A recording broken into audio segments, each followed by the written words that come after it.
You know the drill at this point. Pokemon faints, it dies, catch one Pokemon per route and nickname it to set up for emotional trauma. But this time we're doing something a bit different. A two-person Nuzlocke. It's technically called a Soul Link, but no one knows what that means. So basically you and person 2 play the same Pokemon game at the same time, following the same Nuzlocke rules. However, your Pokemon are linked, which means if my starter dies, player 2's starter also dies. And they can't do anything about it. Plus, we can only have one primary typing for both of our teams combined. So if I catch a water type and add it to my team, person 2 can't have a water type at all on theirs. And cherry on top, all Pokemon are randomized. I can walk into the grass at any point and accidentally find God.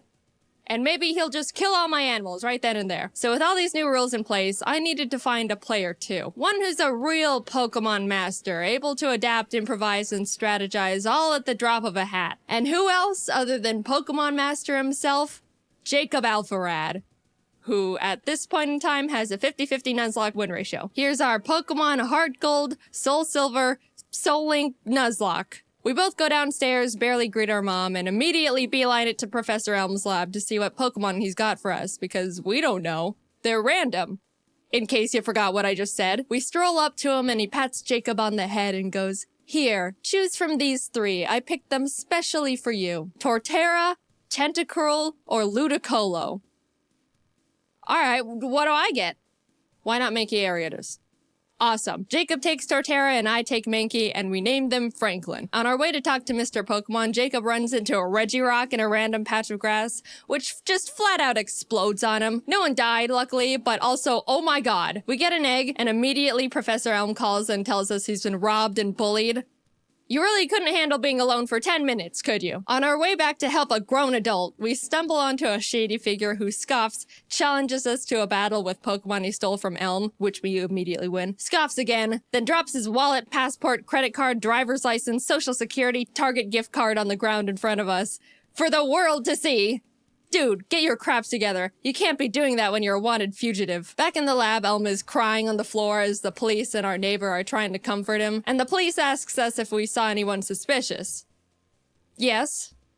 We saw his info. Now here we get to name our rival. Jacob and I try to think of someone that we both shared some sort of rivalry with. When we remembered a certain professional Pokemon Nuzlocker has been consistently reacting and critiquing our Nuzlocke so far, some of his comments were more critical than others, and directed at one of us more than the other. Mr. Policeman, his name is Jan. Hi, Jan. Let's see if you can destroy us from the inside out. Anyway, our neighbor takes us out to some grass to show us how to catch a Pokemon, runs into Articuno, catches it in a Pokeball in the green, and turns to us and goes, "See? Just like that." They give us some Pokeballs and we can finally start our journey. We both run around in the grass and our first encounters are Barboach and Houndoom. This would have been awesome for Jacob if he could catch the dang thing. Since we only had Pokeballs, Houndoom was not getting in the ball no matter what, and we ended up not getting that pair. But you know, it's alright. There's plenty more encounters like Hoppip Farfetch that Jacob accidentally kills, or Geodude Gyarados that Jacob accidentally kills, or Tyrogue Charizard that Jacob accidentally kills. Hey, why do I get this? And Jacob gets all this? And why do you keep killing him, Jacob? But finally, in the Ruins of Elf, we managed to catch a new pair. Sandslash, Camerupt. Not bad at all. We tried to name them Michael, but both misspell it, so welcome to the team, Michels. Then on Route 32, we catch Totodile Beedrill, which is also pretty good, mainly for just me. We started combining the two Pokemon to create their names, so we ended up somehow with Bedrodo. We ran into a trainer who had a frickin' Palkia on his team. Fun fact, did you know if you Google Palkia type weakness, Google will tell you that he's weak to Fairy and Salamence? No other dragons, just Salamence. So Jacob and I started joking around every time we saw a Palkia. Oh no, if only I had a Salamence. Uh-oh, don't have a Salamence over here. It was kind of strange how many Palkias we ran into, but that didn't stop us from bullying every single one. So we take on Faulkner, the first gym leader, who has Kyogre Bronzor and Metagross Dragonair. Oh my god. After a lot of difficulty, we both managed to beat him with no casualties. I don't know how that happened, but hey, everyone's alright. Oh, he's gonna take himself out. Oh my god! How about some encounters to lighten the mood? Oh, hello, Shuckle Suicune. that Jacob accidentally kills. In Azalea Town, we challenge Bugsy, who luckily wasn't as stacked as Faulkner. And as we step outside, Jan, who is surprised we haven't been demolished yet, yeah, I'm surprised too, challenges us to a battle, which we also win. Hehehe. We run into Mawile Deoxys in the forest, who someone accidentally kills, and make our way to Goldenrod, where there's a security guard that'll give us both a Pokemon. He hands me a Porygon 2, which I'm ecstatic about, turns to Jacob, and gives him Regigigas, which we can't use because they're both normal types. Of all the legends you had to get, of course you get the only normal type besides actual God. We beat Whitney and in the national park find Piplup Flaffy, which we name Plap. I pitched to Jacob that I'm willing to trade the Bedrotas to make room for this new pair, so he essentially switches Beedrill with Flaffy, which we shake on. Welcome to the team, Plaps. And then my Plap immediately almost gets killed. Jaiden? I'll fix it. Sorry, my bad. We find Dragonair Shuppet, which is an actually insane pair we could use right away. But, yeah, I ended up killing that one.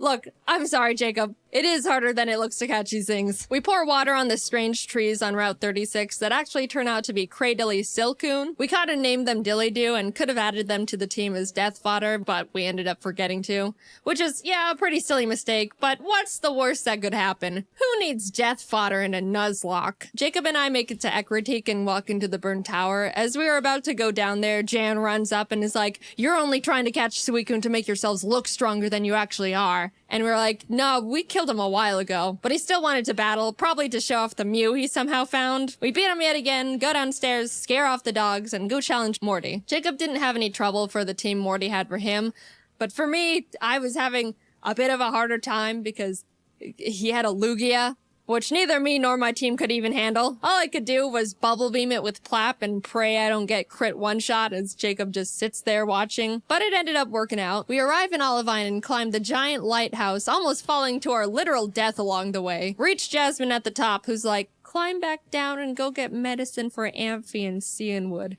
And we were like, we almost died getting here. Surfing to Cianwood, we encountered Abomasnow Pupitar. And I know what you're thinking. Yeah, we did catch them. Abomatar joined the team immediately, and suddenly we've got a pretty powerful lineup going on. Also, a random guy in town gifted us a Mewtwo and Weepinbell. Finally! I'm the one with the legend now! But we had to box him because we couldn't have 2 grass types. All of this sudden shared luck combined with our 0-death win streak got us feeling pretty confident, which naturally means it's time to get kicked in the throat. Specifically by a black belt martial artist. Gym leader Chuck was indescribably tough in the most bullcrap way possible.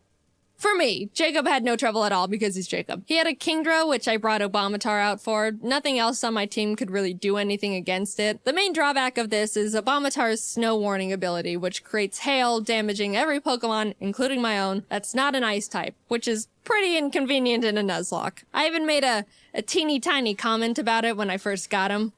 I'm gonna call it. Snow's gonna kill one of my Pokemon. Kingdra goes down, and Chuck's only other Pokemon, he's only got 2, is Frostlass, who, if you don't know, has Snowcloak. Snowcloak makes the Pokemon 20% harder to hit if there's hail. You want to know how many Pokemon in Gen 4 have this ability? 5. 3 of which being Mamoswine. You want to know how many Pokemon there are in Heart Gold, Soul Silver? 493. Now, I know these odds sound pretty awful already, but you know what this Frostlass does? She uses Ominous Wind. Ominous Wind has a 10% chance to boost every single stat of the user. She gets the stat boost twice in a row. After a lot of strategizing, we both decided the best option for us would be to send in Michel as death fodder to heal up Plap, because he's the only one that can really do anything at this point. And what happens? Please don't get another stat boost. He's good. He's so good. No. Oh my! Frostlass crit one-shots Michel as soon as he comes out. Our first deaths. Poor Camerupt. He was so proud for making it out of Chuck's gym and then just falls over dead for no reason. I got Plap healed up and basically started heal stalling, which, sure, isn't a noble strategy. But, come on. After literally struggling against my own bad luck for what felt like hours, finally, Frostlass goes down. Finally. Holy shit. Jacob practically drags me out of the gym and we head to the BC. We decided to add a pair we caught back on Route 35, which was Charmeleon Donphan named Darfel. A fantastic duo. I was admittedly, and I think justifiably, still really salty about what we just went through, but Jacob convinced me that we should just move on. We got our Darfels leveled up and returned to Olivine to feed Amphi the medicine that we picked up so Jasmine would finally do her job. And check this out. Already done. You're right. Oh my god. Look at our two screens real quick. Nah, it's alright. She also had a Geoxys. We headed to Mahogany Town, catching and adding Nidoran and Bibarel named Beryl to the team. And in the Lake of Rage, Jacob caught a Kyogre paired with my Swalot. We never used this pair, but I just wanted to mention it for reasons. We approached the glistening shadow of the lake beast, activate the encounter, and find a shiny Banerian Donphan. Not, you know, the best, but hey, free shiny Pokemon. Doesn't hurt to Oop, I killed it. That's, again, my bad. Sorry. Lance walks up to us and goes, "Hi, I'm Lance." Grabs us by the wrist, kicks down the door to the Mahogany Town 7-Eleven, kills one of the guys in there, and runs into the rocket hideout where he continues to wipe out any living organism he finds down there. Classic Lance. We decided to copy him and beat up all the executives and their power generator. Right before we fly to Goldenrod, we pick up the 7th badge and then continue curb stomping Team Rocket. We were getting a bit too comfy though, and as Jacob wasn't paying attention, mainly because he just got a chicken sandwich, Obamatar was killed by a Golem's earthquake. Oh no. That was a really bad blow and stung much more because we weren't paying attention. But we did have to move on, especially since we were literally in the middle of a gang fight. We shoved our way to Rocket Executive and Big Boss Archer and give him a bit of a throat chop so he would calm down and stop doing whatever it is he was doing. And everyone is saved. On our way to Blackthorn, we catch Frostlass Corfish, which put me into a vengeful trauma spiral. You. And then Jacob caught himself both a Suicune and an Azelf. We arrived and took on Claire, who led with a Mewtwo against me, which at this point I shouldn't even be surprised. But all the rest of our team was pretty much a pushover for both of us. Claire's a bad sport and refused to think we were good trainers, so we talked to the old man behind the gym and he's like, "So do you beat your Pokemon?" And we're like, "No." And he's like, "Awesome. Claire, give him the stupid badge." What? So now we can head to the Elite Four. Hey guys, I think you should go fight a horde of Asian women in Ekritique. So we enter the Ekritique Theater and start fighting the women, and the second girl for me sends out Ambipom. As I switched to Franklin, it screeched, which I didn't pay attention to, and Ambipom double hit killed Franklin. Our starters died. Dude. That was really sad. We were about to make it to the Elite Four with them, and bam. Not alive anymore. They were with us through everything. Pretty much the backbone to our teams. Man. Jan's gonna make so much fun of us when he finds out. As we're still mourning, the last kimono girl rest spams with Wailord. "Do you have any dignity, woman? We're lamenting over here." We try to leave and the girls are all, "No, go catch the legendary Pokemon." He's already got 3. So I head to Whirl Islands and Jacob scales the bell tower, and what legends do we find? The legendary Zangoose and Loudred. Finally, we have some freedom again, and as soon as we touch the water in Newbark to head to Victory Road, what pops up from the bottom of the lake but Entei himself? And Doduo. Oh my god! Hello, Dode. That's going in the box because fire types. We catch Cascoon Regirock in Victory Road, and heading towards the exit, Jan sprints up from behind us, and I iconically say, "This is your last chance to kill one of our Pokemon, Jan." And what happens? Bye. Oh my god. No. What happened? Oh. That's not great. He killed one of our Pokemon. Yeah, that sucks. That really sucks. Darfel was an incredible pair we've had since the 5th gym, and we really grew to lean on. We lost quite literally half our team right before the Elite Four.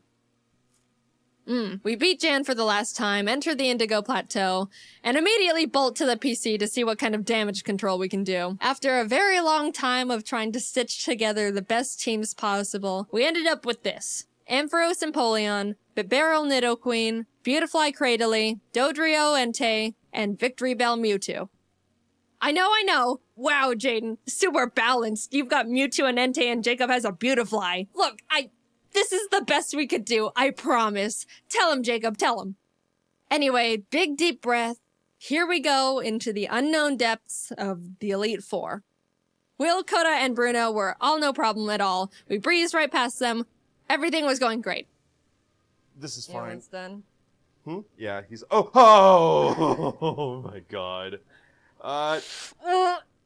It's fine. I win these. On the other hand, Karen was not as nice. No, I just mean, what if he does any charge move? Oh. Okay, he just did cross chop. He's dead. It's fine. I was safe to fly him. I'm just paranoid. Oh my god. Yeah. Oh my god. Oh my god. Oh no. Guys, we're so sorry we got you killed in the first, 15 minutes of having you. We ended up getting out of the battle with no more casualties, but facing Lance with a team of 4 each is really not ideal, to say the least. But we walked up to him nonetheless. Whether we win or lose here, this is our last battle.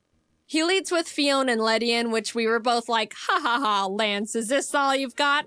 And then he hits us with the no. Jacob was up against his Porygon Z, Rampardos, Licky Licky, Zapdos, and Plusle. And even though it's a pretty stacked team, he was holding his own and getting through them really well. On my end, I was dealing with a giga-impacting Snorlax, which I really had nothing for. I just had to pray for no crits and as many misses as possible. It goes down eventually, and what does he send out next? Palkia.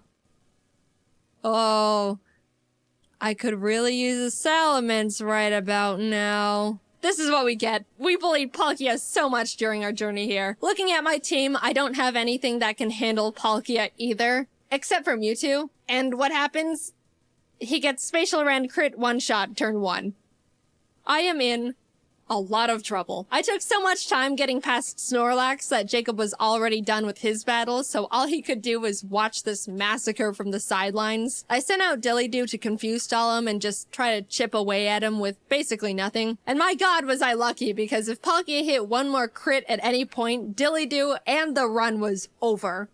And I was forced to dance on that line for a long time. But eventually, Dillydoo lands the finishing blow. I was so proud. The pair that we caught so early on and deemed as death fodder was the one saving us. We're so sorry for doubting you, Dillydoo. Thank you for sticking by us and not dying. But that was only half of Lance's team, might I remind you. Plap took out his Sand Slash, which stunk, but Bastiodon came out, tanked Plap's Surf, and killed him with Metal Burst. I was in shock with that one. That was our second oldest pair. Ever since our Franklins died, Jacob and I both started seeing the Plaps as our star members. Beryl came out and revenge finished the Bastiodon, and Lance's last Pokemon was big ol' hard-hitting, tanky frickin' Azumarill. I sent Dillydoo back out because Beryl would die immediately, and started the chipping game again. If that wasn't bad enough, Azumarill set up the rain and an Aqua Ring for itself, which turned this fight from, to,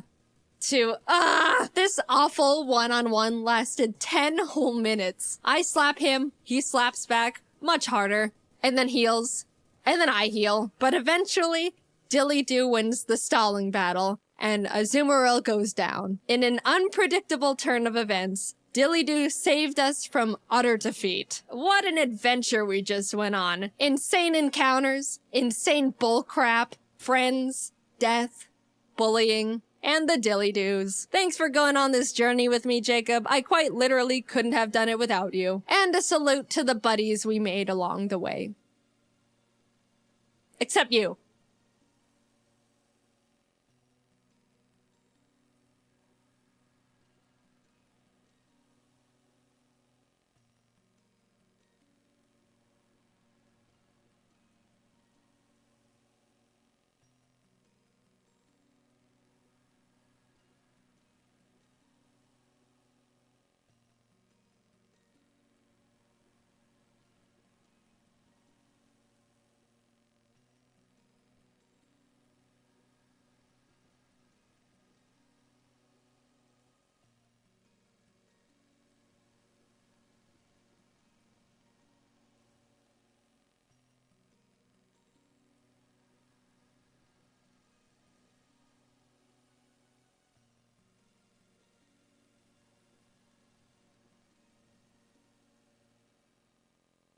When Carl Jacobs popped up in my DMs asking if I wanted to be in Mr. Beast's upcoming video, I'll be honest, my gut reaction was fear. Mr. Beast has basically become YouTube's own mad scientist. He can snap his fingers and shape reality at this point. Despite part of me thinking I should just stay in the comfort of my own home, I felt really honored to be invited and kinda just wanted to show up, say hi, and then realistically go home within the first round of eliminations. I accepted the ominous invitation, and before I knew it, was flying to North Carolina being handed a custom uniform, all before even knowing what I actually just signed up for. I didn't even know if there was a prize for the winner at this point. Walking into the green room, I was expecting to not know anyone, but to my relief, I saw a lot of familiar faces. I even used this time to ask MatPat what it was like to meet Scott Cawthorn, and he told me FNAF secrets. So already this trip was more than worth it. Eventually, we were herded down a long, mysterious hallway until we saw it. The Mr. Beast cube. After everyone was filed inside, we were told the last person to leave the cube would be deemed the winner. And also win $1 million for their subscribers. This is for $1 million?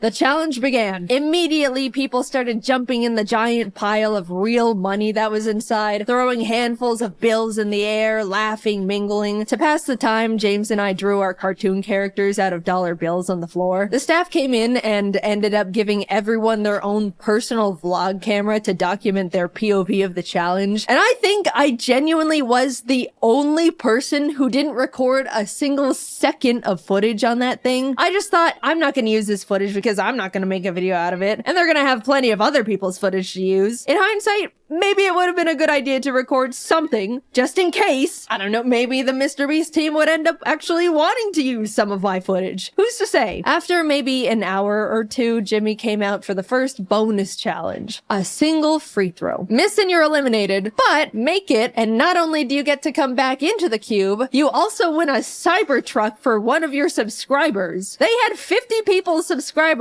just in a room waiting for something to happen. I'll be honest, when Jimmy explained the extra credit challenge, I was like, hell no, I'm not going up to miss a free throw and leave immediately after nothing's happened yet. If my subscriber back there knew what was going on, they 100% would have understood they weren't getting called up for nothing. If I remember correctly, maybe 2 people ended up making their baskets and 3 people were eliminated. I could be wrong. I don't remember because I didn't vlog it. While chatting with friends, Ludwig walked up and asked if I wanted to do a dice bet. With nothing else to do, I agreed. And to no one's surprise, I lost. And an evil expression washed over Ludwig's face. Alright, since you lost, I want you to walk up to Kai Sanat and introduce yourself with, "Hi Kai, I'm Jaiden. So which of my videos have you seen?" Maybe I should have just missed a free throw. "Hey Kai, there's someone I want you to meet." "Hey man, I'm Jaiden. Nice to meet you. So, which of my videos have you seen?" Excuse me? Holy shit, I'm gonna kill myself. "Oh, so which of my videos have you seen?" "Oh, I'm sorry, I haven't seen any, I don't think." "Ha! That's okay. Nice meeting you, bye." Kai was super chill and nice about it, but oh my god, I wanted to rip my skin off. I'm stuck in this cube with him until further notice, and it's all Ludwig's fault with his stupid dice. I hate it in here, let me out! Oh, hi Jimmy. We were told to gather up in groups of 5, designating one as a team captain who will have immunity for the next challenge. I was with James, Schlatt, Ludwig, and Charlie Moist Critical, using the dice to choose the captain. This time, I actually rolled highest, but reassigned it to Ludwig because I couldn't cope with the idea of possibly being responsible for a teammate's elimination. And then it was revealed captains would just have to assign their teammates a shape for the Squid Game Honeycomb Challenge. Okay. Well, I definitely overthought that one. I had triangle, James got circle, Charlie was star, and Schlatt unfortunately got umbrella. The 10-minute timer began, and everyone started deploying various different strategies to get their cookie shape out. Charlie used a new technique called huck as much spit as you can into the tin to dissolve it all. It was really gross. He ended up filling the tin almost to the top with spit. By the end, 2 people with stars were eliminated, and not a single umbrella made it through.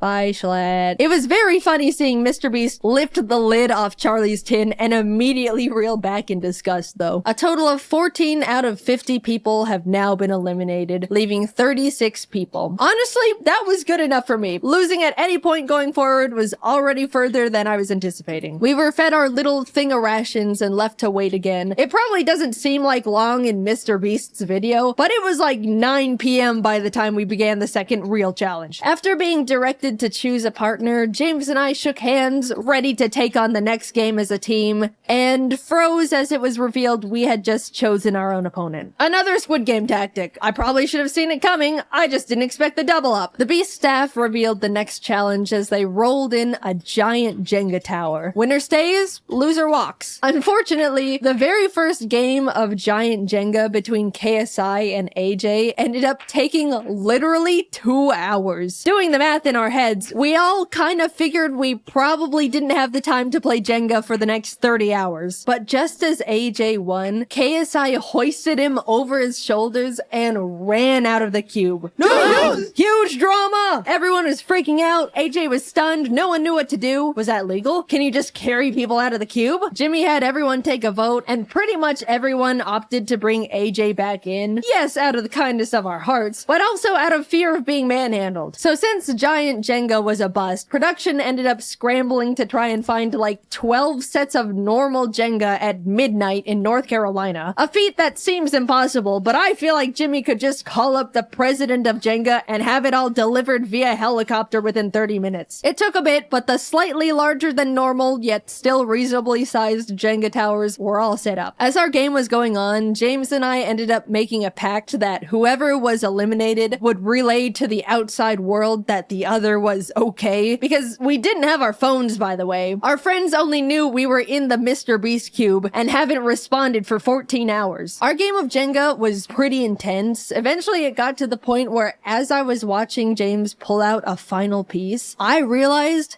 there wasn't any left for me to safely remove. I'm about to be eliminated.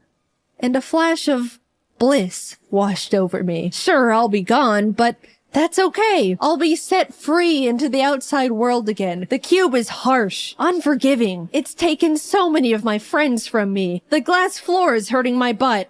I'm ready to go now. And deeper into the trenches I went. James being eliminated meant I was moving on to Cube Day 2. What a miracle. Watching the rest of the Jenga games was like watching an active war zone. People were focusing, cheering, sweating, praying. Towers were falling one after the other at the feet of now eliminated players. It was brutal. And also still taking way too damn long, man. Can I go to bed? The last game left to finish was between Quackity and a popular Brazilian creator, Enaldino. Apparently, when it was revealed the challenge was Jenga, Enaldino turned to Quackity and admitted he was a Jenga pro. Quackity had never played. Not the situation you want to be in. Quackity half-jokingly asked Enaldino if he wanted to play rock, paper, scissors instead, to which he replied, no.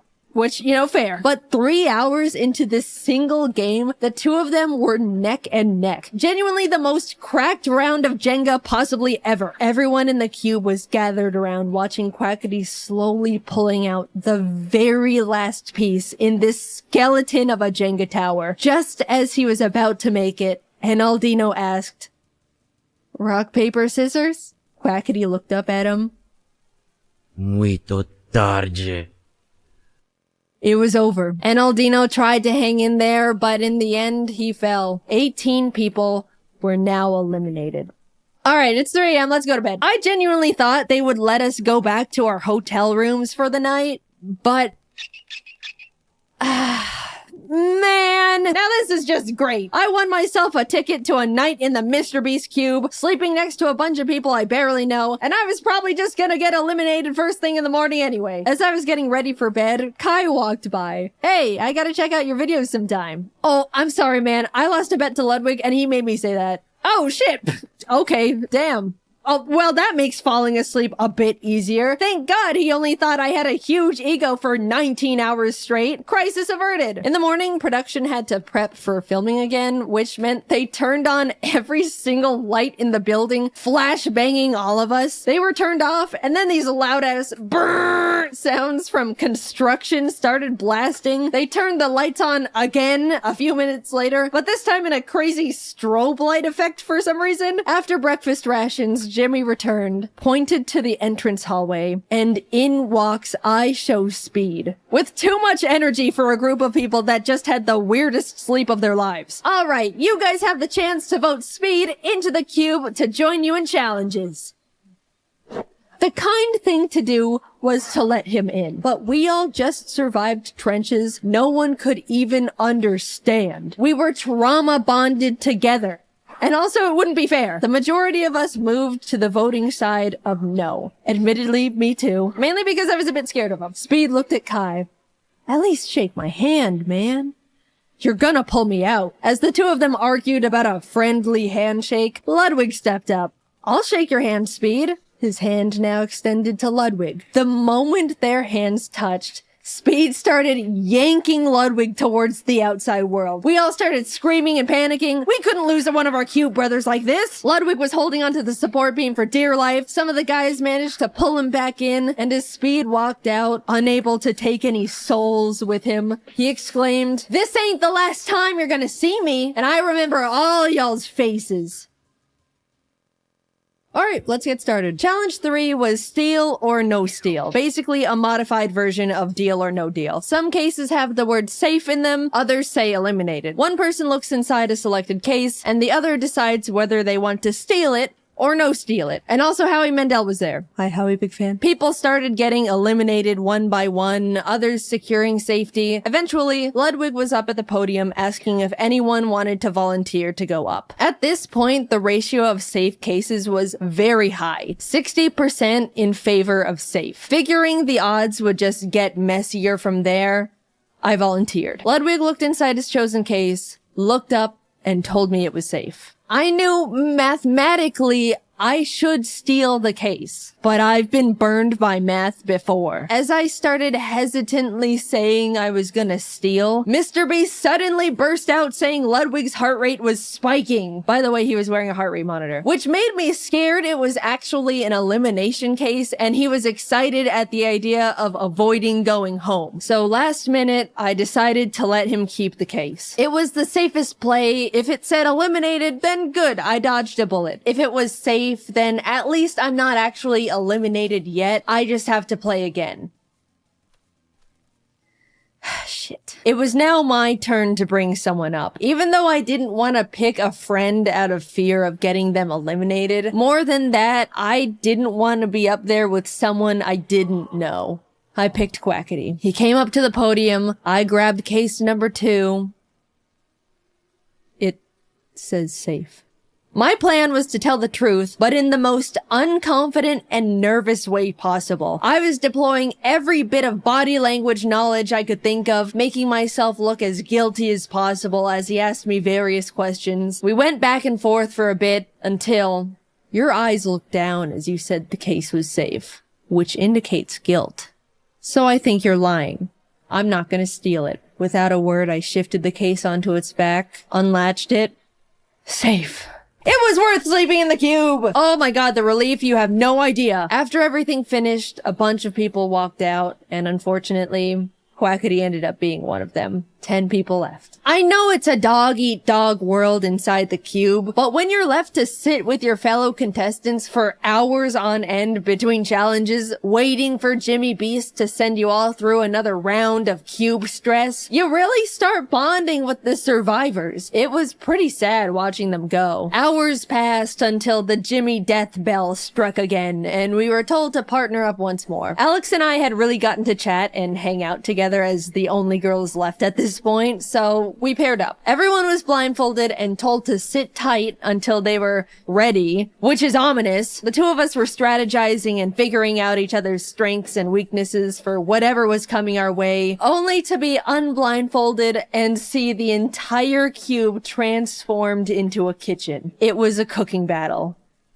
we're actually fucked. What? Alex started panicking, saying she can't cook for her life. We were freaking out. Then Mr. Beast brought out the judges. Professional competitive eater Joey Chestnut, Miranda Cosgrove, hi big fan, and Speed. Bottom 2 teams are eliminated. Time starts now. We ended up committing to mac and cheese with a slice of chocolate cake, under the fancier title of American Comfort Food. AKA the only 2 women left in the challenge can't cook and they're trying their fucking best. The judges walked around to check in on everyone, and eventually Speed was at our station. So when you all were voting to let me in, which side were you on? Well, originally we were on the side of no, because we were a bit intimidated, but we ended up switching to a yes at the last minute. Right, Jaiden? Yeah, I switched. Alright, cool. 'Cause you know I don't forget, right? Yep. Later on, during the challenge, Mac and Nolan from the Beast team came up to ask what we were making. At the time, I was grating up Feastables to sprinkle onto our cake for decoration, and I thought, oh, it would be funny to have them ask what we're making, and it's just their own brand of chocolate. So I was like, close your eyes and open your mouth, and gave Mac a piece of chocolate, and immediately, without chewing, he was like, is this Feastables? And I was like, yeah. And he kind of stood there for a second with his mouth still open, and Nolan was like, oh, he's allergic. And they both had to leave. Oh my god, guys, I felt so bad. I apologized so much when he came back. Max said it was fine and is a good sport about it, but I still have so much guilt about being such an idiot. Ludwig and Amixem presented first with their fried chicken and asparagus dish. The judges all really enjoyed it, giving them a total of 26 points, which is really unfortunate because I definitely thought Speed was gonna hold a bigger grudge against Ludwig and tank their score. We were up next, and thankfully they really liked our food too. Joey was the first to score us and ended up giving us a 10 out of 10. And in the moment, as a joke, I wanted to turn around and flip off Ludwig as a, friendly fake gloat, but I accidentally turned around and flipped off Amixem, and I felt so bad again. He was not the intended target, and now I was just being rude, and this challenge was going horribly. Not because of the cooking part. I've just been non-stop fumbling socially. We also got a total of 26, putting us at a tie with the French boys. But now, Logan Paul and Nick DeGiovanni were presenting. And I haven't mentioned it yet, but Nick is actually a goddamn chef. They even gave us all his own cookbooks as a helpful tip for the challenge, which is just a knife twist in my opinion. So yeah, they knocked it out of the park, got a 29. The judges were licking their plates. After them was Kai and AJ, who had a great presentation, but their food, not so much. They got a 16. After eating, Speed got up and started smashing the plates on the ground, and Logan Paul saw this and got really excited because he wanted to smash plates too. Without thinking, he ran out to join Speed, and we all shouted at him in panic. Confused at the sudden change in the air, Logan looked back at us before realizing he left the cube. To this day, none of us are truly sure if he did it for, the content or it was a genuine accident. In his defense, the set was so cosmetically different that it really did feel like we weren't in the cube anymore. Either way, he content created too close to the sun, and even though he had a guaranteed spot in the finals, he was eliminated. The last team of Rubius and Spriter went up with their Spanish tortilla, but turns out Spriter is a huge fan of Speed, so he made a special Thai dessert just for him that the other judges weren't allowed to eat, which is honestly hilarious. We all held our breath as the judges flipped through their scores. 22. Alex and I made it to the finals. I never in my life thought I was gonna be getting this far, and suddenly realized I need to actually think about what I would do if I won. I went into this thing not even knowing if there was a prize at all, and was now facing the reality that I could win the whole thing. Hours passed as the 5 of us sat together in the cube until Mr. Beast emerged for the final time. Someone was about to win $1 million for their subscribers, and it all came down to this last challenge. Honestly, among the group, there wasn't a single person I thought didn't deserve to win. Everyone left were good people who all wanted to do something really positive with the money. It was great getting to know them all over the course of 2 cube days, and I was really proud to be standing next to them in the finals. 5 briefcases were piled in the center, one for each finalist. We were to each take one, peek inside our chosen case, and within the next 10 minutes, discuss who to vote out. If you're voted out and your briefcase is empty, you're eliminated. But if you're voted out and your case has the $1 million inside, you win instantly. It was basically like reverse Among Us. The first round started, we all grabbed a case, peeked inside. Holy shit, I grabbed the $1 million case round 1. I started shaking. I didn't know what strategy to use. I didn't know how to make myself look like I should be voted out. And during the discussion time, it definitely showed because I was really quiet and nervous the whole time. The 10-minute discussion wrapped up. We all unanimously wrote our votes down, and it fell into a tie between voting out Ludwig and somehow me. It could end right here. We had a few minutes to discuss again and recast votes, but Alex and Nick were able to figure out I voted for myself, so Ludwig was eliminated. The cases were reshuffled. We each grabbed one.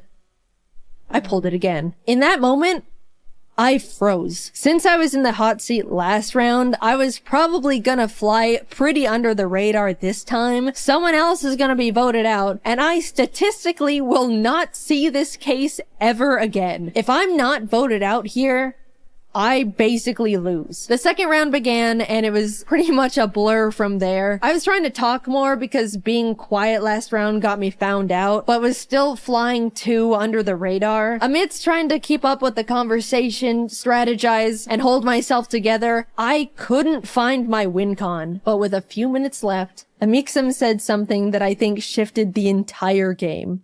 What are the odds Jaiden pulled the $1 million case twice? There it was. Gambler's fallacy, save me. Save me, gambler's fallacy. I couldn't mess this up. I don't know what to say to that one. Everyone's attention was now on me, and I could tell they were all thinking about what was just thrown into the ring. We all looked down at our papers. I wrote my name as quietly as possible, worrying the sound of the letters were gonna out me. Jimmy read them all out. Jaiden. Alex. Jaiden. Jaiden. They voted me out. I slowly walked to the middle of the podium with my briefcase. In that moment, I was the only one who knew what had just happened. Everyone leaned in as I unlatched the case and revealed the $1 million. I won!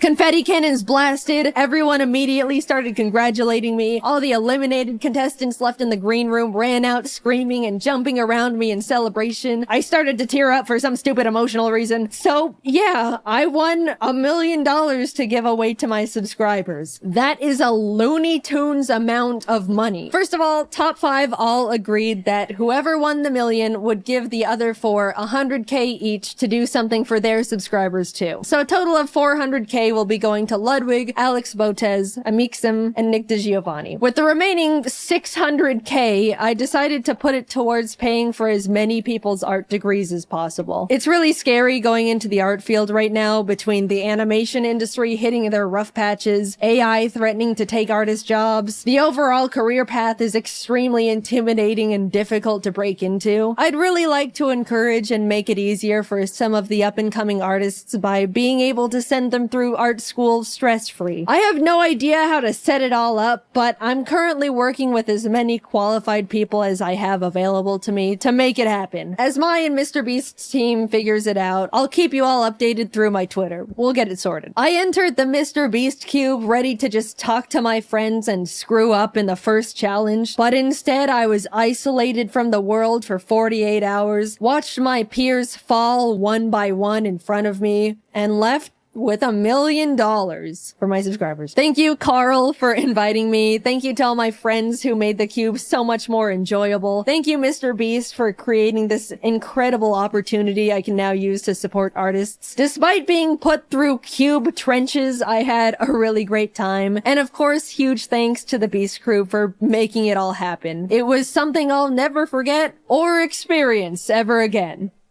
Hopefully.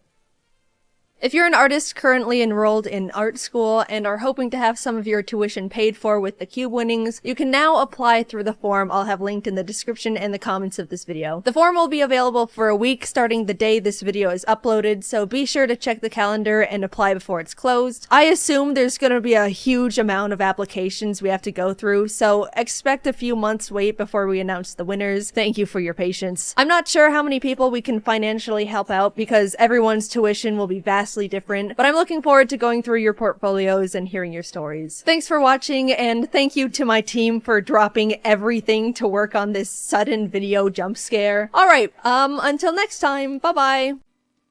Dungeons & Dragons is like a board game without the board, and you play using your imagination. If you think of something, it can just happen in game. D&D is very popular. Almost everyone I've ever met absolutely loves it, and I have never played it before, even though I always thought I would really like it. People would tell me stories of their games, like, so this one time me and my party were entering a cave, and there was a big ogre guarding some treasure, but I used my charisma stat to seduce him, and we ended up eloping together. Dude, if you don't think that sounds crazy fun, then I don't think we would get along, and you should probably unsubscribe.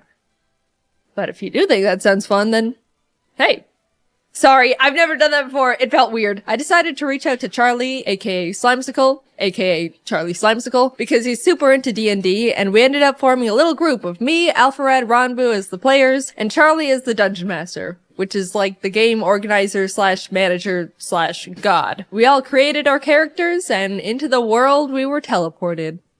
The clouds part over a vast, lush forest. In it, a giant ancient oak tree can be found looming over all the other trees. The inside has been hollowed out, and a sign hangs on the side reading Old Oak Inn. Inside, many creatures of various origins are relaxing, drinking, socializing, but one stands out. A cat, equipped with various instruments, sits at a table, leaning over their cup of milk and scanning the room. They spot a dragonborn drinking at the bar, alone, seemingly pondering life. From the other end of the bar, a man in a suit approaches the dragon and starts a casual conversation. Do you know Mark? No, I don't. Who are you? I'm Paul. I'm an assistant manager at Ye Old Mart of Wall. 43 years old. My wife passed away during childbirth. My parents died. And my only child, Paul Jr., ran away at age 6. I'm living a deadbeat life, not even able to go up in the corporate ladder because my manager, Mark, prevents me from doing so. So here I am, drinking away my woes. I'm Zoot. Hi, excuse me. Are you two new around here? Born and raised. I wish I was. Okay, so I've been stuck in a time loop for what I believe to be the past 3 years. I've relived the same day over and over. I suspect my neighbor Thomas somehow trapped me here, but I don't know how to escape. I can prove it. Look, over there. In about 5 seconds, there's a 70% chance a waiter is gonna trip and drop their glasses onto the ground.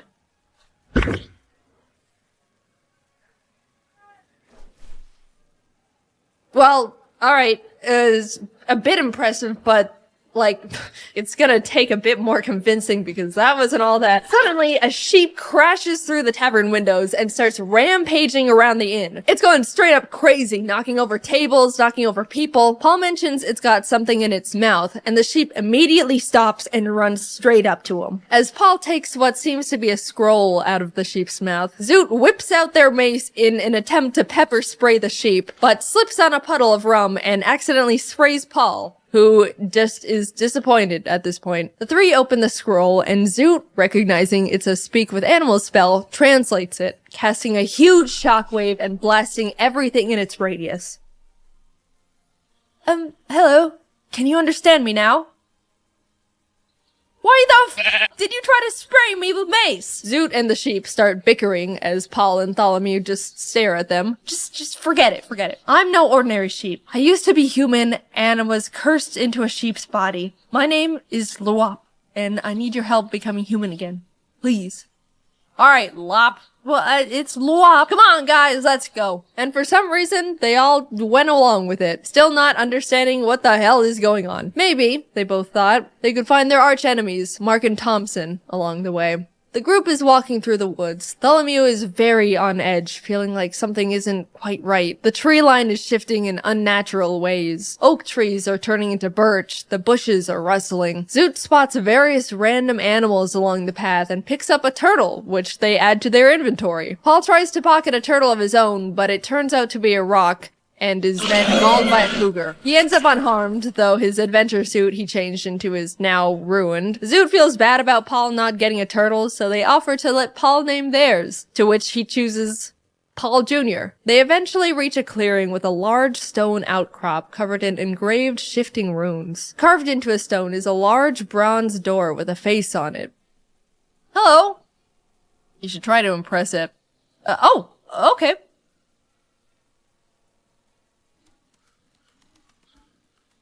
Answer me these riddles 3, and then you can come in.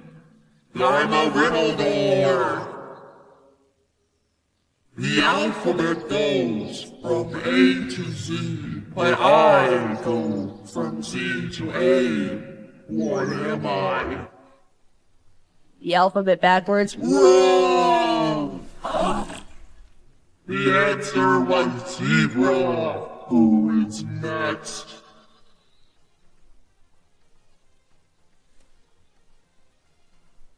I move without wings, between silken strings. I lead, as you may find, my substance behind. I'm gonna say a spider, because I got the butt strings. Correct! You may pass. Wait, but can you turn our friend back? Oh yeah, double or nothing. Answer this next riddle, and your friend will be turned back. I creep and crawl with no eyes, legs, or ears, but I can move the earth with my peers. What am I? Can you use it in a sentence? The answer to the question? Yeah, like spelling bee style. Nice try, but you're not gonna worm your way out of this. I think I picked up on it. I don't know if you noticed, but he said worm on accident. I'm very detail-oriented. Don't listen to him, he's a zebra. Paul Jr., what do you think the answer is? Turtle! Turtle, final answer! It's a worm! Correct.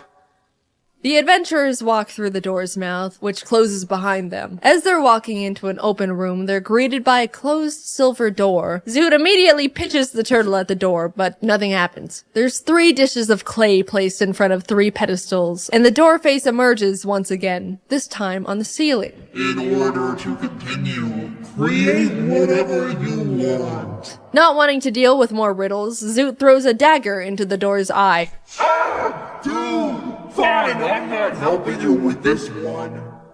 The group, now lost with no direction, decides for some reason to all start eating the clay, even feeding some to Paul Jr. and Lwop against their wills. After all the clay has been consumed, the pillars glow red and more clay drops down from the ceiling, resetting the puzzle. Huh. Out of ideas, they decide to do what the door face suggested. Bartholomew sculpts a crown, Zoot rolls out a worm, and Paul builds a penguin. They all place their creations on pedestals, which sink in and beam green before the lights turn out and everything goes dark. They flash back on and suddenly all their creations have come to life in weird clay flesh bodies. Paul cleaves at his penguin with a great axe, nearly cutting it clean in half, revealing that the inside is just more clay. The worm monster looks at Zoot and says, "It's wormin' time!" Causing Zoot to scream and sending a shockwave towards it, immediately exploding the worm and splattering clay everywhere, living as a normal-sized worm now. The worm lunges and wraps itself around Zoot's throat, trying to choke them out. Bartholomew rips the arms off the crown monster and dodges its follow-up attack. The penguin reforms itself, sprints full speed at Paul, but slips and splats into a pile of clay on the ground, to which Paul finishes off with his axe. Meanwhile, Bartholomew attempts to rip the legs off the crown, only for the crown legs to turn into arms, grabbing Tholomew and climbing onto their head, causing them to lose their mind, viewing the other party members as enemies. Paul shifts his attention to Tholomew, throwing his great axe horizontally at the crown. Unfortunately, it goes a bit low and the handle smacks Tholomew directly in the face. Zoot gets a grip on the worm, ripping it off their throat, and breathes acid onto it until it's reduced to ash. Tholomew blows on their bagpipes to attack Paul, sending out a thunderous shockwave that shakes the cavern. Paul is able to hold his ground, runs up to the two, and successfully cleaves the crown off Tholomew's head. All the clay monsters have been defeated. The silver door opens, and everyone cheers together in celebration. The adventurers enter the new room to be greeted by wooden structures, spiral staircases, platforms, and a golden door at the very back wall. It looks like a camp is set up inside the area, and voices can be heard above on one of the platforms. Tholomew scans the area looking for traces of their neighbor, Thompson. Not only do they discover a pack of goblins that have inhabited the area, but he also recognizes a familiar boot print in the clay. It's the same type Thompson wears. He's been here. Paul climbs up to the goblin platform and sparks conversation. The goblins are confused and a bit wary of the intruders, but introduce themselves nonetheless. I'm Gob, that's Glob, that's Gobble, that's Gobble Gob, and that's the Peeler. And who's that? That's Bloyle. So your names are Gob, Glob, Gobble, Gobble Gob, Peeler, and Boyle? The Peeler. Got it. So your name is the Peeler. You don't know anything about Mark or Thompson. I only know about one thing. And that's peeling! Yeah! Ah, great, there you go.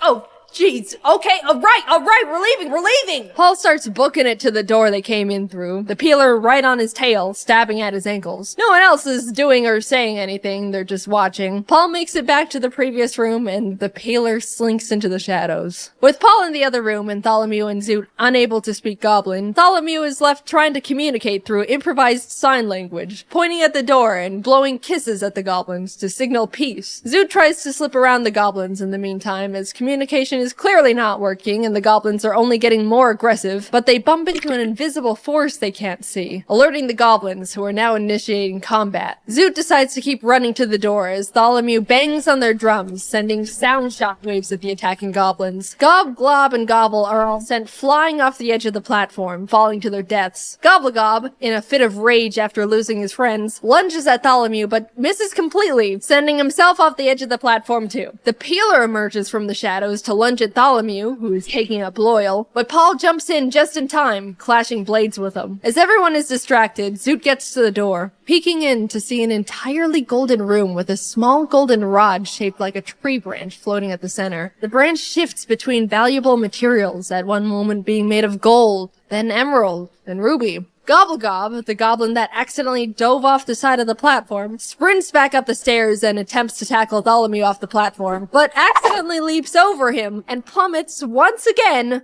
over the edge, this time to his demise. Paul and Tholomew perform a clumsy team attack together and finish off the Peeler, ending the battle, but because of the uncoordinated attack, Paul's axe is now peeled. They all hurry over to Zoot and enter the golden room together, trying to figure out how to get the artifact down. Zoot suggests they all toss Lop into the air to get it down, so Paul Solongi Bowser's the sheep into the air, but in the complete opposite direction. Tholomew quickly runs over and breaks his fall, and before Lop can say anything, they throw him again, this time hitting their target as they both fall to the ground. No one stops Lop's fall this time as he lays motionless on the floor. As Tholomew is healing up Lop, Zoot approaches the wand, only for it to be snatched by an invisible force. An unseen figure then reveals itself. Well, hey there, neighbor. Oh, and Paul. It's me, your good friend, Mark Thompson. Tholomew, you ruined my life, spreading false rumors about me. You said I cursed you, and now no one wants to talk to me. My wife and kids left me, everyone avoids me, so I spent years becoming a dark wizard, and I'm gonna have my revenge. What about me? And you, Paul? Anyway, yeah! You all are gonna be spending the rest of your lives here in this shifted sanctum. I'll be going now. Bartholomew quickly casts locate object on the wand Mark is now holding and throws ink in the general direction, hoping to reveal where Mark is. But unfortunately, it doesn't land. Zoot sprints in the direction Bartholomew indicated and attempts to tackle the air. They make contact, but bounce off of Mark's rock-solid beer gut, breaking the invisibility spell. Bartholomew whips out their drums, slamming it with the intent to cast a thunderwave on Mark, sending him flying from the impact. Zoot follows behind and shouts, "Depression!" casting a command spell on him. He stops in his tracks, facing Zoot, and says, "I'm so sad." Having never dealt with depression before, he pulls out a picture of his ex-wife and kids and just stares at it longingly. Paul and Bartholomew see their chance to attack him and once again try to use an ultimate team attack. They grip Paul's peeled axe together and throw it in tandem at Mark. But once again, they mess up and Bartholomew is accidentally sent flying with the axe as it pierces Mark's chest. Mark is unfazed, still wallowing in his depression, but Zoot sees this as an opportunity, casting Disguise Self and visually turning themselves into Mark's ex-wife. "Ella, is that you?" "It is. Mark." Mark drops the photo and wand, sobbing, and slowly walks towards Zoot, who has their arms out, ready for his embrace. He grabs Zoot and pulls them close, tears streaming down his face. "It's been so hard. It's okay. I'm here now."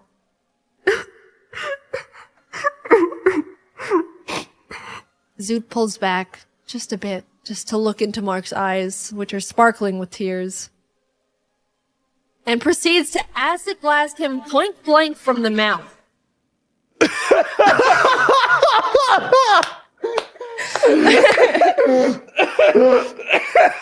Mark is heavily damaged but alive, snapping back to reality and throwing Paul's axe to the ground. "If I can't have the wand, no one can!" Paul picks up one part of his peeled axe. Looks like the manager position just opened up. He throws the axe and hits Mark, but doesn't kill him. He then picks up the other peeled axe part to throw as well, but it boomerangs around and hits him in the back of the head. Bartholomew grabs the wand from the ground and points it at Mark. "This is for everything. The low tax return, the restraining order, for moving in next to me.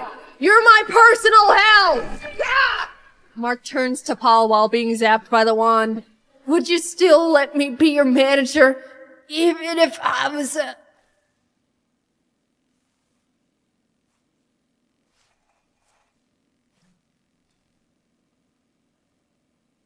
"You're fired." "You guys did it! Please, use the wand to turn me back into a human. Please!" Bartholomew casts the wand's powers onto Lop, finally turning him back into his original form.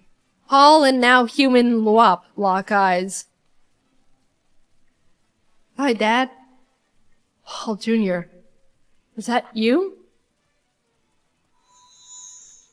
Oh! Paul and his long-lost son, Paul Jr., embrace. The wand, now all out of magic, crumbles into dust, and the party exits the cave.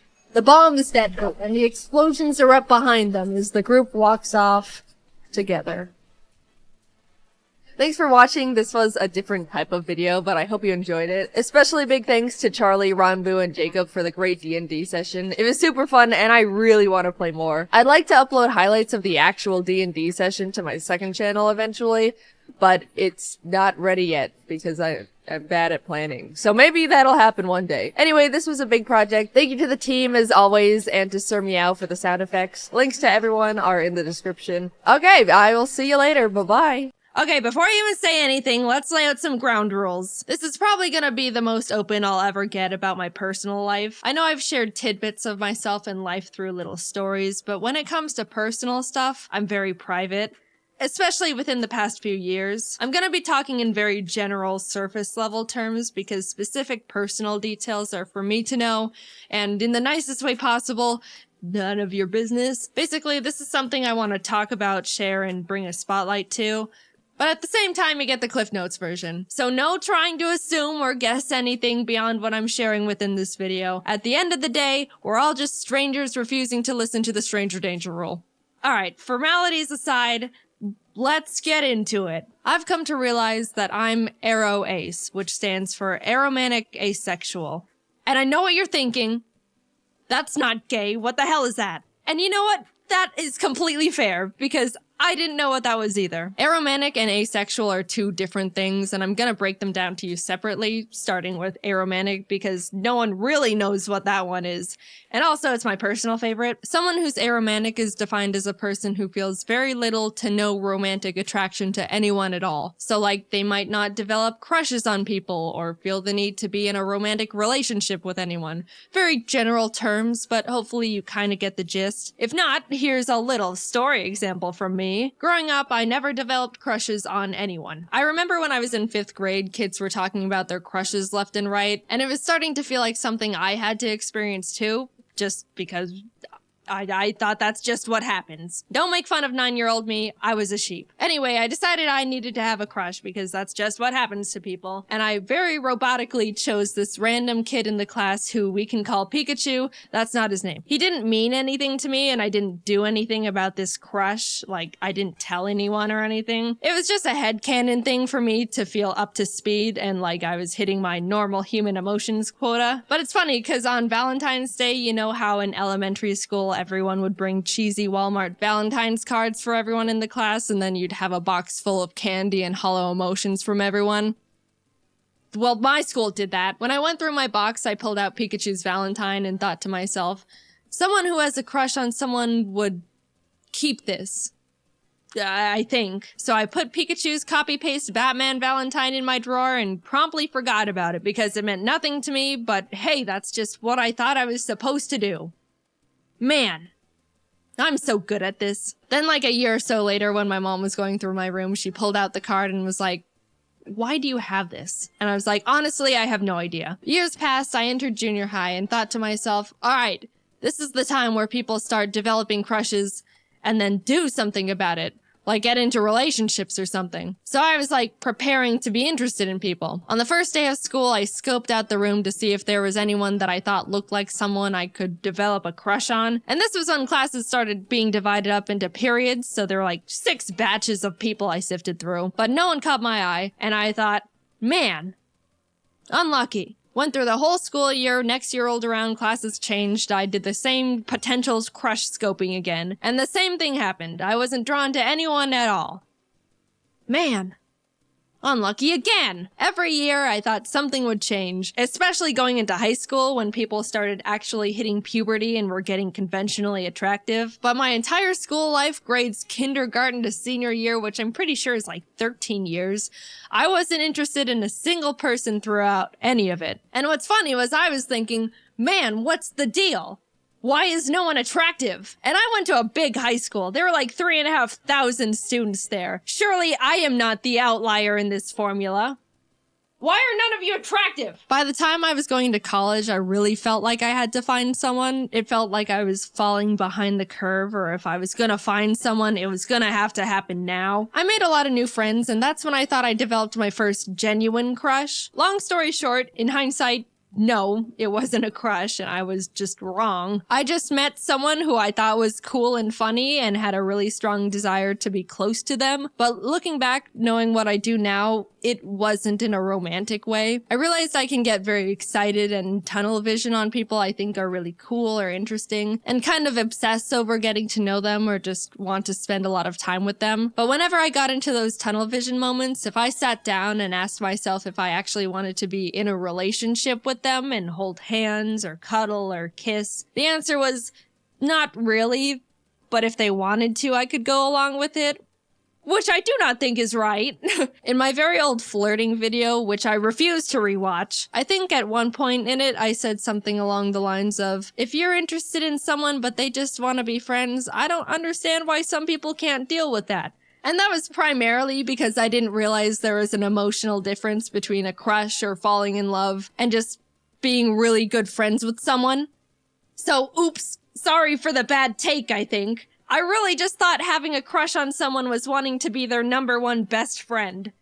Look, I said don't make fun of me. To me, it used to feel like if I was wanting to become friends with someone to that high of a degree, that would be the next step or justify why I wanted to put this much time, effort, and energy into one person. And it didn't feel right or even fair going through all of this with someone and then tell them they're just a friend. I don't know, it just didn't feel like it made sense, even though I really didn't technically see them in a romantic way. I just didn't understand what was going on really, or that there was supposed to be real emotions instead of a logical understanding of steps. And the fact that I was under the assumption that I was supposed to be interested in people in a romantic way didn't help with anything. I always preferred to stay good friends, but never felt like I could have that, and I worried that if I said no, that we would just start drifting apart, which I obviously didn't want either. It's been a very long journey discovering this about myself. Everything I'm saying has all been extremely subconscious and not understood or defined for many years. I even used to think I was bi or pan for the longest time because I would think to myself, well, bi is being interested in both genders.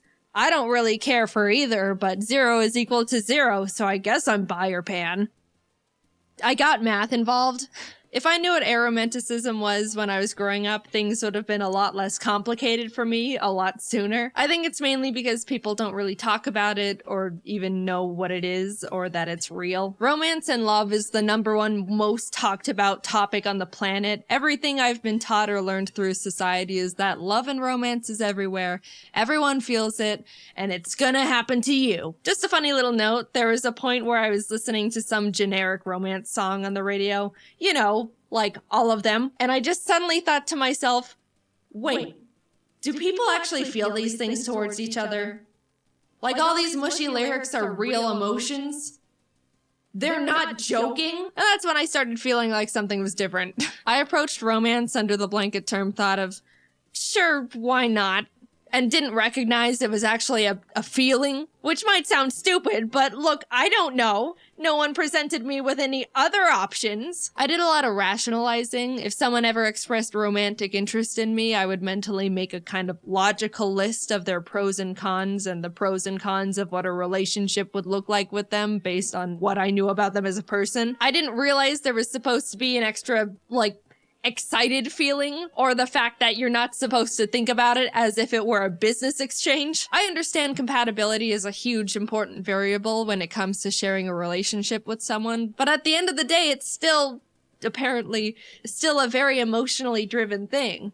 And I literally had to make that discovery and teach it to myself. Now, I'm gonna talk about being asexual very briefly, and I'm gonna preface it with, let's all just be mature about this, alright? We're all pretending to be adults here. I've got my eye on some of you. Behave! Okay, this is definitely treading into uncomfortable personal boundary territory for me, but yeah, I do want to share that I'm asexual too, which is defined as someone who feels little to no intimate attraction to anyone. Look, I know we said we're all adults, but I'm still gonna dance around the vocabulary, alright? Yes, there's a difference between romantic and intimate attraction. Little side note, I will say you can experience romantic attraction to someone but no intimate attraction, or you can experience intimate attraction but no romantic attraction. You can be one and not the other. It's not necessarily a package deal. Most people feel both, and I do not feel either. Anyway, I have never been magnetically attracted to the look or shape of a single person in my entire life, and did not realize it was a real thing until very recently. I'm able to identify when someone looks conventionally attractive, like by textbook definition, but I never realized people are genuinely drawn to people they think are attractive. I didn't know that people could just see someone and be like, wow, they're gorgeous. I would love to get to know that person, or maybe go on a date with them, or whatever else you people do. I didn't think it was real. I thought people were exaggerating or something. I don't know. And I also couldn't believe that some people feel that with multiple people. Or like celebrities, which sounds absolutely exhausting. It ties back to when I was in school, like looking around for people to like. It makes sense now that no one caught my eye because that doesn't happen to me. I was just wasting my time for 13 years. I feel like such a fool. Now, there's an easy assumption to make about asexual people and that they all have zero interest in being intimate with anyone at all, which actually isn't true. Some of them are genuinely turned off by it, and some aren't. Some reasons would be that they just just don't mind it, or they want to make their partner happy, or enjoy the emotional closeness of it. There's a million different reasons and a million different people. Am I sharing what kind of a people I am? Nope. And you don't know me personally enough in the slightest to be able to try and parasocially analyze where I stand on that spectrum. I'm just here to say I am this. We are moving on. When I stumbled onto the term aro ace and started realizing I fall into that category, it helped me feel much more confident and sure of myself. I've read a lot about how people say they felt broken or that something was wrong with them.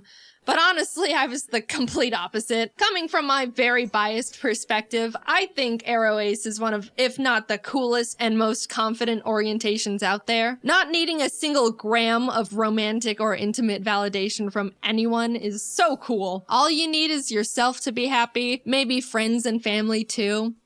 And birds. The more I came to terms with the fact I'm aro ace, the more empowered and capable I felt.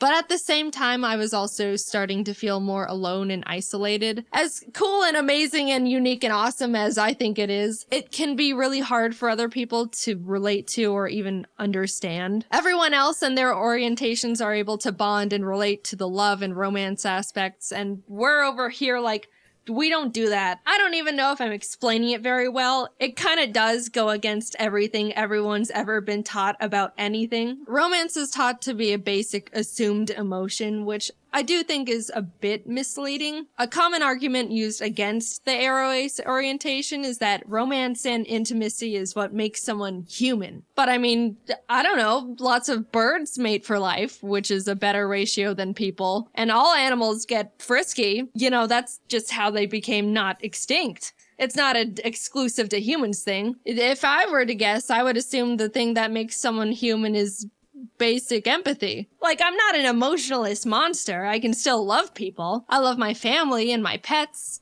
just platonically. And I would hope that you're the same. I just don't experience romantic love, which, I don't know, I don't think that's harming anyone. Definitely not me. I'm having the time of my life. I don't think you need to be in a relationship to be happy. And if you don't want to be just on your own, I think there's many types of people in relationships that push the boundaries of what a conventional relationship looks like. Telling someone that they need to be in a romantic relationship to be happy and fulfilled is weird. And then when that person says they're not happy, they're told relationships take a lot of work and that's just how it goes. And that's also weird. I don't know. I also think it's weird that once someone reaches a certain age, people inherently start thinking it's sad they're not in a romantic relationship or assume they're lonely and sad. No one thinks a child is sad and lonely just because they're not in a long-term relationship. I don't know. I don't get it. And I also think I'm rambling. At the end of the day, it's all very complicated to talk about these things, especially because I don't know the feelings I'm supposed to be feeling, let alone talk about. I just know for me, the terms aromantic and asexual are able to articulate things I was subconsciously feeling and thinking before I even realized I was feeling and thinking them. I don't plan on talking about this very much, if at all, ever again. I just want to play my silly little video games, maybe tell a story here or there. But I wanted to bring the orientations to the surface and try to get more representation out there because I thought if I could help more people become more aware of this, then that would be awesome. I was confused as hell for a while and could have used something like this. It's a real thing. You don't have to feel any sort of romance or whatever to be considered a real person. Personally, I think it's really cool and badass. And don't be afraid to look more into aromanticism or asexualism if any of what I said in this video resonated with you to any degree. Like I said, this is all very surface level stuff. They're both much larger spectrums than you'd think, and maybe you fall under some umbrella category with them. I don't know. Or not. Either way, this has all been my personal experience with this stuff. Is there more for me to figure out within it? Yeah, I'm pretty sure there is. It can get pretty complicated and confusing. Haha, awesome. Will I be sharing any of that with you? Nope, no way. This is all you get. Hope you can understand even just a little of what I talked about. And if not, that's totally fine. I just hope you can be nice. Thanks for listening. I never really intended on making this video because I haven't really felt a strong urge to, like, I don't like using this phrase for myself, but come out. But I did end up wanting to make the video to make people more aware of this stuff because I think it's important and someone has to. There's not really that many people doing it right now. Anyway, yeah, just moving forward, I guess. See you later. Remember when Pokemon sent me every single one of their Gen 5 sitting cuties for me to rank? Turns out they really liked that video. So much, in fact, that they said, "Hey Jaiden, awesome video. Why don't you come to Japan to watch the Pokemon 2023 World Championships?"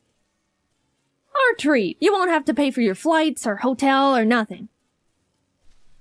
I've been to Japan once before in my entire life, and it was back in 2018 with my family. We did a bunch of fun little Japanese tourist things. It was a phenomenal trip, but ever since then, I've always wanted to go back and do all the awesome nerdy stuff Japan has to offer that I didn't want to bother my family with. At the time, they didn't even know who Luffy was. They would have been so lost. So when Pokemon extended their hand and offered to fly not only me, but Jacob out to attend the biggest Pokemon tournament in the world, I jumped for joy. Free trip to Japan! The tournament was only going on for a single weekend, but Jacob and I planned to stay there for 3 whole weeks to do a bunch of said extra nerdy stuff. We were pumped. Eventually the time came, Jacob and I were packing up all our stuff, and decided we both would bring an extra suitcase so we could treat ourselves a bit and buy a bunch of cool stuff while we're there. Don't judge us, we're anime and Nintendo loving impulse buyers going to Japan. A game plan was needed. We were being responsible. 2 extra suitcases was definitely gonna be enough.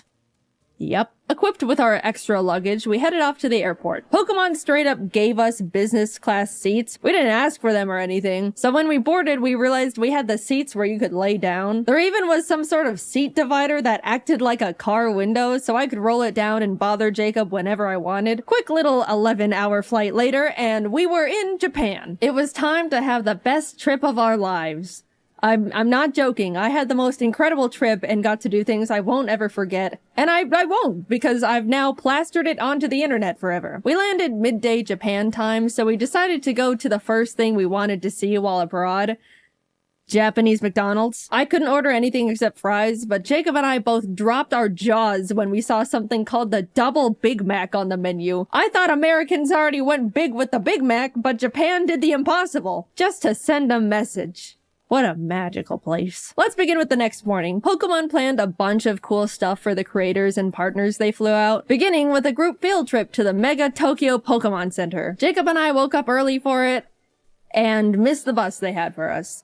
And it totally wasn't completely my fault entirely, because I hypothetically didn't read the schedule correctly and was taking my sweet time getting ready. Why would you think that? So we had to take the trains on our own to get there. Anyone that remembers my first Japan trip knows the trains were me and my family's mortal enemy number 1. We kept getting it wrong, and it was failure after failure the entire trip. You'd think that with all that prior experience and struggle, I would have grown as a Japanese train understander, right? Nope, we got on the wrong train. But at least we were having a good time, haha. After a lot of freaking out and mental strain and regrets, we finally arrived at our destination, and although by the time we got there they had already finished looking at the Pokemon Center, we were able to grab a quick snack with the group at the Pokemon Sweets Cafe. I meant to take a picture of the Pikachu waffle before I ate half its cranium, but I forgot, so this is what you get. Now that we were with the group, we were able to travel with them for the rest of the day, so we packed into the bus and headed off to a traditional tea ceremony where we were taught all about how the tea masters would make tea and tea etiquette, and all these things about the significance of tea in Japanese culture, all while getting to taste the tea master made. Again, I meant to take this picture before I took a chunk out of the little sweet they gave us, but here we are yet again. I'm just not that great at this. They also served us a really special lunch of super fancy bento boxes, like so fancy that the host was like, "Dude, I've never even had these bento boxes before." I was super excited, but I don't mean to be ungrateful or wasteful, but the box was full of super fancy, complicated fish and seafood. I knew going to Japan I'd have to be flexible with food because it's really hard to be vegan or even vegetarian there, so I really tried to eat as much as possible and look thankful. But yeah, I struggled a lot. But I still had a great time, and it was an honor. We were dropped off at the Yokohama Chinatown and left to explore a bit until dinner in a few hours. Everyone separated into groups, and Jacob, Stefan, the guy that sent me all the sitting cuties, you guys remember him, the guy named Steve, and I went and pursued the street food a bit before stumbling into a little arcade with a bunch of crane machines. I got this silly little bear minifigure. His name is Chico, so I decided to innocently carry him around in my pocket for the entirety of the trip. You know, because he was silly. This single action severely changed the course of my mental stability going forward. You'll see soon enough. But look at these cute photos I got with them. We had a great dinner, headed back to the hotel, got to hang out with our good old Pokemon rival Jan a bit, and called it a night. The next day, we all got to do some private shopping at the Pokemon World's pop-up shop. I'll just say we bought way too much stuff that we also don't regret in the slightest. I even got this video of Jacob grabbing more and more sitting cuties as the workers kept reorganizing them to keep the display looking perfect. We walked out of there with 3 giant bags of stuff. But it's okay, because remember, we anticipated this with our extra suitcases, which I am starting to wonder if they are going to be enough, but surely we will come down. We were then all taken to the creatures' offices. You know, just the place where they make Pokemon cards. It was gorgeous in there. They had these awesome sculptures of giant Pokemon cards with crystals, and all the walls were lined with 3D card art. It felt like I was in a building with a lot of significance.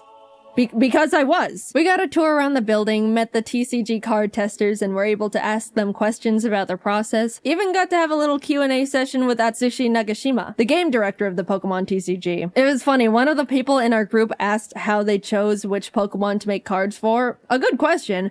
And then followed it up with, I really like Mantike, but there's only 2 Mantike cards that exist. And the assistant pulled up a list of all the Pokemon Mantike cards that have ever been created. And sure enough, there were only 2. The director chuckled and was essentially like, yeah, sometimes Pokemon get lost in the cracks. We kind of just make cards of Pokemon I like. For example, my favorite Pokemon is Gengar. And you know what? That actually makes a lot of sense. Also, we were able to have a Q&A session with the Pokemon card art director and 3 artists who actually draw art for the cards. That was super interesting, and I was so incredibly inspired by that discussion. But you know those Pokemon cards with the super cute clay art? That artist's name is Yuka Mori, and she was in that panel. I was so starstruck. Those are some of my favorite Pokemon cards. And not only that, but she hosted a little workshop for us where she gave us clay and taught us how to make little clay Magnemites like in this card here. Speaking of this card, she brought the actual original Magnemite for us to see. That was by far the coolest thing that I've ever gotten to be a part of. We got to meet a piece of genuine history. I felt like I was meeting the president. Also, here's me and Jacob's Magnemites that we made. Day 3 of our little Pokemon field trip, and we were taken to another Pokemon Center. This time in Shibuya, which was also right across from a Nintendo store. It was like a bullet was shot through our credit cards. In the shopping center, I saw a little gacha machine with little miniature Chiikawa plushes. I was only interested in getting Chiikawa, but I decided to test my luck anyway. And I got him first try! Now I had 2 of them. Yes, the original was still in my pocket. You can safely assume he is in my pocket for the entirety of this video. I've got pictures to prove it. Jacob snapped this awesome picture of the Chiikawa brain rot taking over. When we were looking around in the Shonen Jump shop, a little Japanese boy pointed at Jacob and went, Sanji-san, before his mother quickly yanked him away, and I still to this day laugh at that interaction. Poor kid saw his first blonde guy in real life and immediately thought it was Sanji. Later that day, we also got to attend the Pokemon Symphony, where a live orchestra played Pokemon songs, and it was absolutely incredible. Video game orchestras are so cool. It always tugs on my heartstrings to see video game music transformed into such a beautiful new art form. Highly recommend attending one if you have any favorite games or franchises. On to the first day of Worlds. It was exciting. People flooded into the venue. We watched the opening ceremony in the crowd. Just wow. This is the whole reason why we're here. We went back to shopping. Look at this cute little Chiikawa book I found in a nearby bookstore. At this point, we were absolutely pushing it in terms of luggage space, and we were day 4 into a 2.5-week trip. Our shopping sprees until this point were very not frugal. So we cut our losses and bought 2 extra giant suitcases to fit everything better. Okay, we knew we were gonna need extra suitcases. Getting a few extra couldn't hurt. Look, the flights were paid for. We were still saving money at this point, I think. That's my rationalization. I'm going with that. Also in the mall were tons of Pokemon monitors straight up playing the World Championships. TCG, Pokemon Go, VGC. Japan treated Worlds like it was the Super Bowl. And it was just so cool to see one of my main interests so culturally celebrated. People of all ages would stop by to watch for a bit before going back to their shopping. I can't explain it, but it just made me very happy. We even got to see Wolfie live on the monitors. How'd he do? He did great. Don't worry about it. Nothing happened. Look, we were just happy to see our friend on the Pokeball screen. Proud of you, Wolfie. You're so cool. The second day of Worlds was hype. So hype that we left Yokohama and flew to Osaka. I haven't mentioned it yet, but we actually got tickets to see the one and only Hatsune Miku live in concert. The real ones know how huge that is for me. I want to talk about how life-changing that was, but I'm gonna make a whole separate video about that experience I'll be posting next. All I'm gonna say is it was the best day of my entire life. By a lot. Subscribe now before you miss it, just saying. I will mention we did have to take the train to get back later that night and got super lost again. And we never get better at it. Don't expect anything to change in that regard. We did finally get back to Yokohama, crashed for the night, and had a nice slow morning as we got ready for finals later that day. To any One Piece fans who are caught up, we were in Japan for the One Piece anime episode. You know what I'm talking about. 1072. We were able to turn on our hotel TV and watch it live. And that was so cool. I don't talk about how much I love One Piece much, mainly because it doesn't really come up. But One Piece is peak, and it was an honor to be in Japan at such an iconic part of the manga and anime's history. Anyway, back to Pokemon, sorry about that. We were able to watch the final VGC match live, got to chat and eat dinner with Wolfie and some other friends, had a late night hangout with Jan again, and that was about it. Day 7 meant it was time to pack up all our stuff from the hotel, say goodbye to Pokemon and Yokohama, and head on over to the apartment we rented for the rest of our stay just outside of Tokyo. At this point, we had filled up all 6 suitcases and multiple backpacks. I didn't mention it, but Pokemon gave us a truckload of gifts that we genuinely had no idea what to do with. We're grateful nonetheless, thank you Pokemon. But yeah, the taxi ride was a bit awkward. So, are you meeting up with some friends?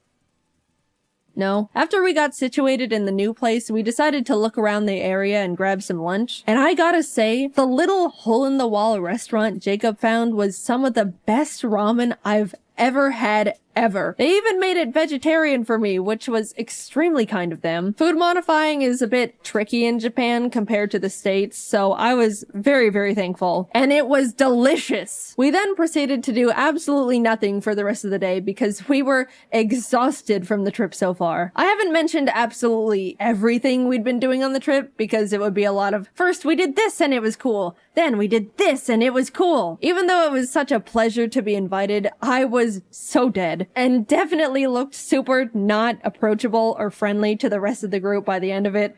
Sorry, guys. But neither time nor Japan stops for anyone, so we had to keep on chugging along. There were a bunch of friends we wanted to see while in Japan, and one of them was Connor. He wanted to take us to what he deemed his favorite Italian place ever. I asked if it was like fancy Italian, to which I was given the answer of no. So we get there, having a great time, and suddenly we realize Junichi Masuda, the director of Game Freak, is there having dinner.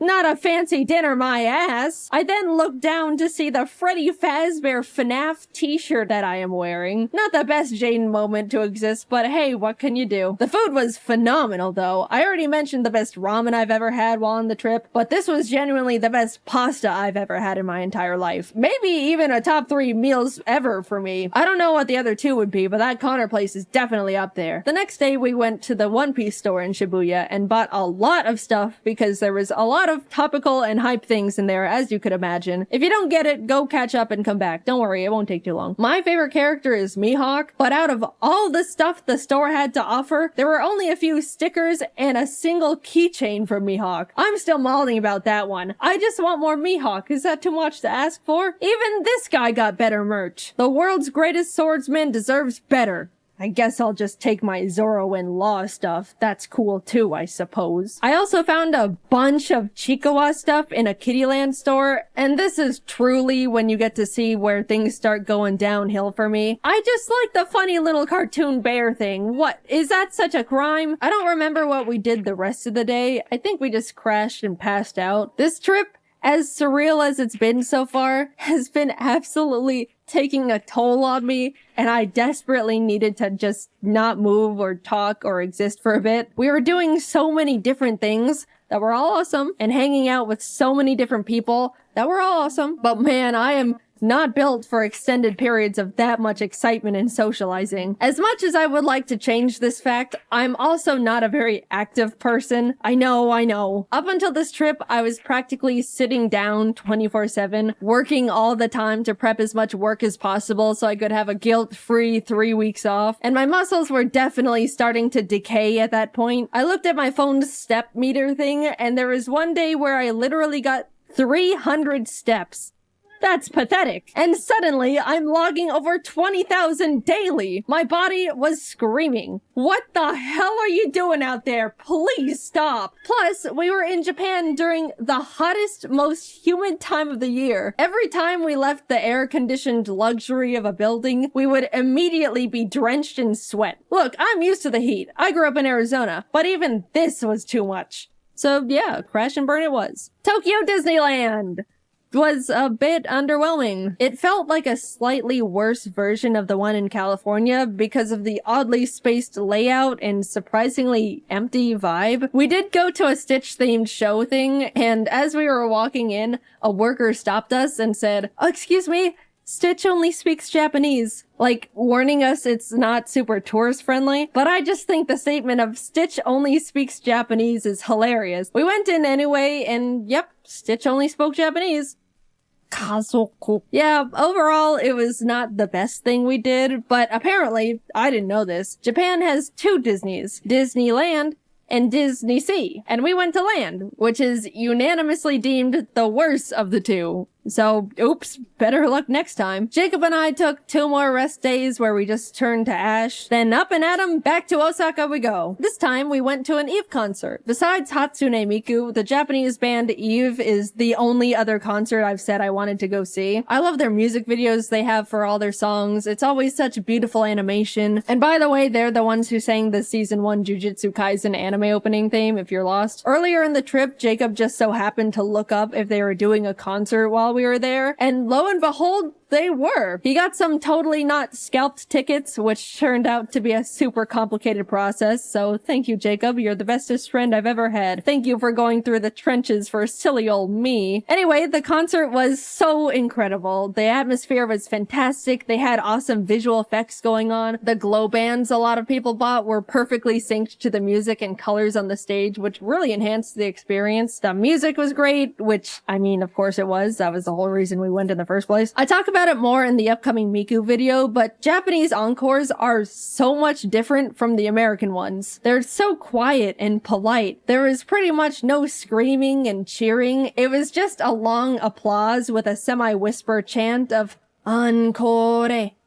Encore!" And they also made us wait like 5 minutes for them to come back out. My hands were getting itchy just from clapping so much. That's how long it took. And then when they finally came out, they ended up doing like 5 extra songs. I mean, I'm not complaining, but after the 4th time thinking, man, that was a great last extra song. Well, time to head home. Wait, another? It starts getting a bit comedic. This is just a side tangent, but Jacob went off to use the bathroom before the show started and came back 10 minutes later, like, dude, this is crazy, but it took me a bit longer to find a bathroom because there were so many extra women's bathrooms, which is like, whoa, that's actually so smart. There's always such a huge line for the women's bathroom compared to the men's in any scenario. I was just shocked Japan was like, okay, then we'll make more women's bathrooms to fix that problem. Like it was so simple. I know in America it would probably turn into a stupid political thing, but it made me so happy Japan just implemented such an obvious and straightforward solution so easily for the gals. The next day we headed over to Universal, which was hands down the best amusement park I've ever been to.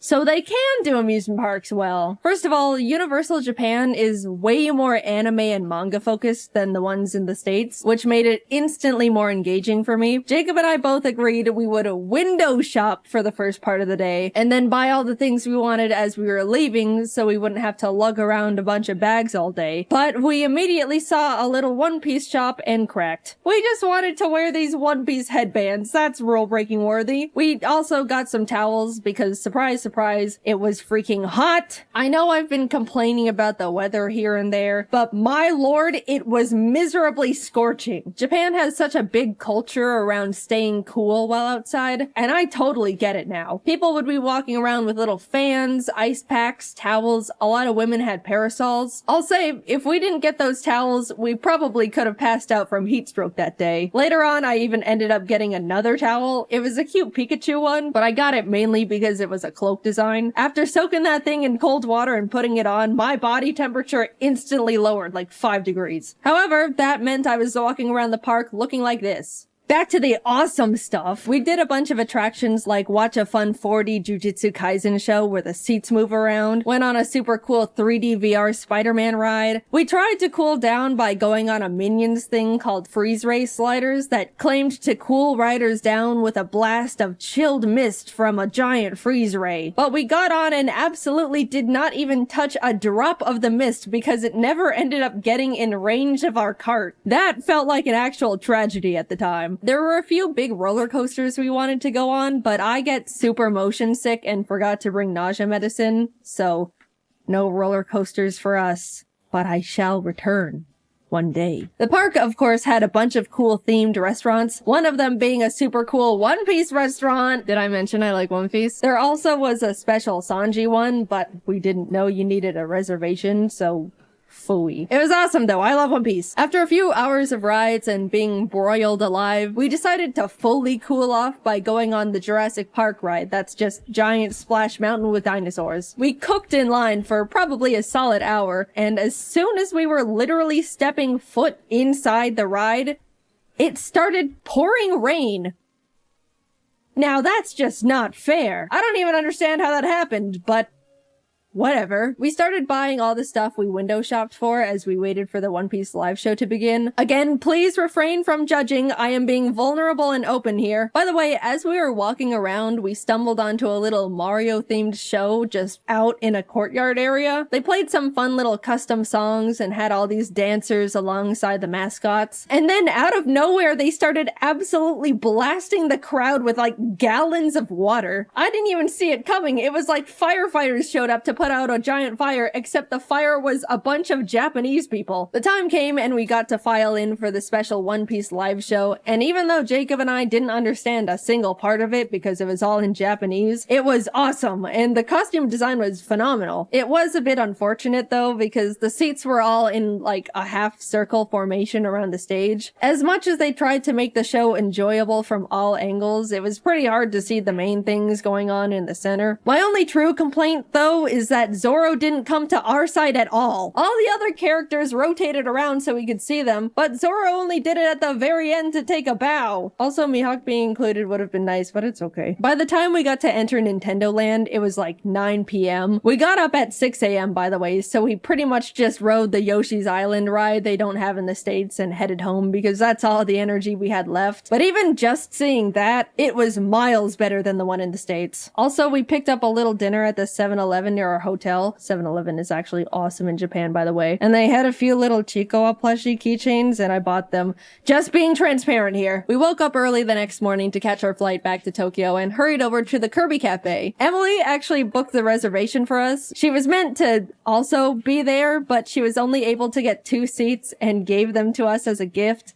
Emily, I will always be indebted to you for your sacrifice. The cafe itself was so well decorated with all these little Kirby things, and the menu was adorable. I got the star curry and a magical little fruity drink with a Kirby marshmallow that triggered my cute aggression. Jacob got the pizza and a Kirby burger, but since he made modifications, the staff asked him to not post a picture of the burger to the public. Like, they didn't know he was a content creator or anything. I guess they just didn't want the public to see a naked Kirby burger. We also both got desserts. I already decided I was gonna consume the Kirby. The presentation was beautiful. It was literal art on a plate. Taste-wise, it was decent. The body was some sort of gelatin, which I wasn't too crazy about, but the rest was super tasty. I did my best, but he ended up looking like he was in a horrific accident when I threw in the towel. The cafe also has a special little private store connected to it. And yeah, what you expect happened definitely happened. We left with full bellies and bags, continued to look around the shopping center the cafe was connected to, and ended up walking into a gacha store. I am about to be very vulnerable with you here. This is one of the lowest points of my entire life. Please don't think too much less of me after what happened in that gacha store. So I walk in, spot Chikawa, beeline it to the machine, obviously. Like I mentioned before, I'm only interested in Chikawa, so I was only playing for him. But by the cursed luck of the gacha gods, I just could not get him. I was going back and forth between the machine and the coin exchange, getting multiples of every other little guy, but no Chikawa. I could feel the workers' glances at me, probably because the desk they were standing behind was right next to the machine I was grinding. But after way too much money, he dropped. I got my well-earned, horribly priced at that point, Chikawa. I then started looking at all the other machines, putting some coins in a few here and there, until I stopped at one that had a line of animals playing band instruments. They were very silly, but there was a little pigeon holding up cymbals, and I really wanted to get him for Jordan and Kelsey. In went the coins. Tiger, elephant, fox. It was happening again. Everything except the one I wanted. Which I know more or less that's the luck with gachas, but it was getting to the point where I was getting surprised the pigeon was dodging me as much as it was. Surely the next one. What? Eventually, I had to go back to the coin exchange, and as I was about to put in more money, I saw out of the corner of my eye one of the workers peek out and take a look in horror at all the gachapons that were sitting at the top of my bag. They then raised up their hand and said something in Japanese while shaking their head, and I knew in my heart I was being cut off. No, please! I can stop whenever. Just a few more hits and I'm done. The pigeon is next. I can feel it. Why do you look afraid? What's under the desk? I got kicked out of a gacha store. I had hit an all-time low. I told my friends and they said they probably just thought I was gonna try and resell them, but I don't even know if that would even make it sound better knowing I was getting so many that they thought I was robbing them blind. I just wanted my little Chikawa and pigeon with cymbals. We made dinner plans that night with a friend and we were just about to grab a taxi and head back to freshen up, but Jacob and I caught sight of a fun anime and goodies shop. Who do we think we are? People with self-control? We'll make it quick! We rushed in and split up for optimization. As I was looking around, I saw it.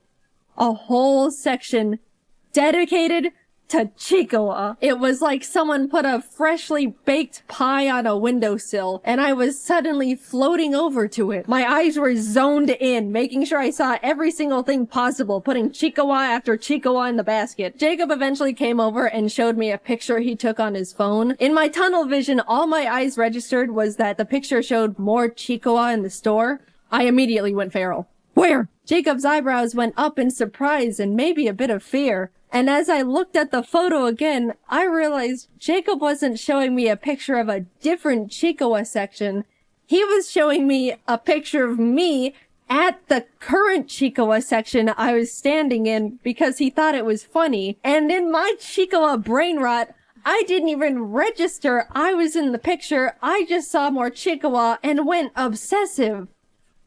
This is how I am. Either stand by me or leave. No, I don't need an intervention. Put it away. We left. I looked longingly at the crane machine Chikawas we didn't have time for, and we made it in time for dinner. Plus, we ended up in another arcade nearby anyway, and I got myself a Chikawa from one of those machines, so it worked out. Stop. I don't want to hear it. Finally, we were reaching the end of our trip. We spent the last day grabbing lunch with Emily and Didus. There was a cool One Piece scavenger hunt event going on, so we also did that with them. We basically had to walk around Shibuya and find special One Piece trading card posters hidden around the area. And if we found enough along with the special card of the day, we could get a limited edition mystery card. It was fun, but also hot. And all my clothes were sticking to my body. Didus generously let me borrow his umbrella, and I jumped for joy as he showed me it was coincidentally Chikawa themed. I don't know what's wrong with me. All I know is that bear makes me happy. We spent a few hours completing the scavenger hunt, got our special cards, and bid them farewell. Always good to see you guys. Bye-bye.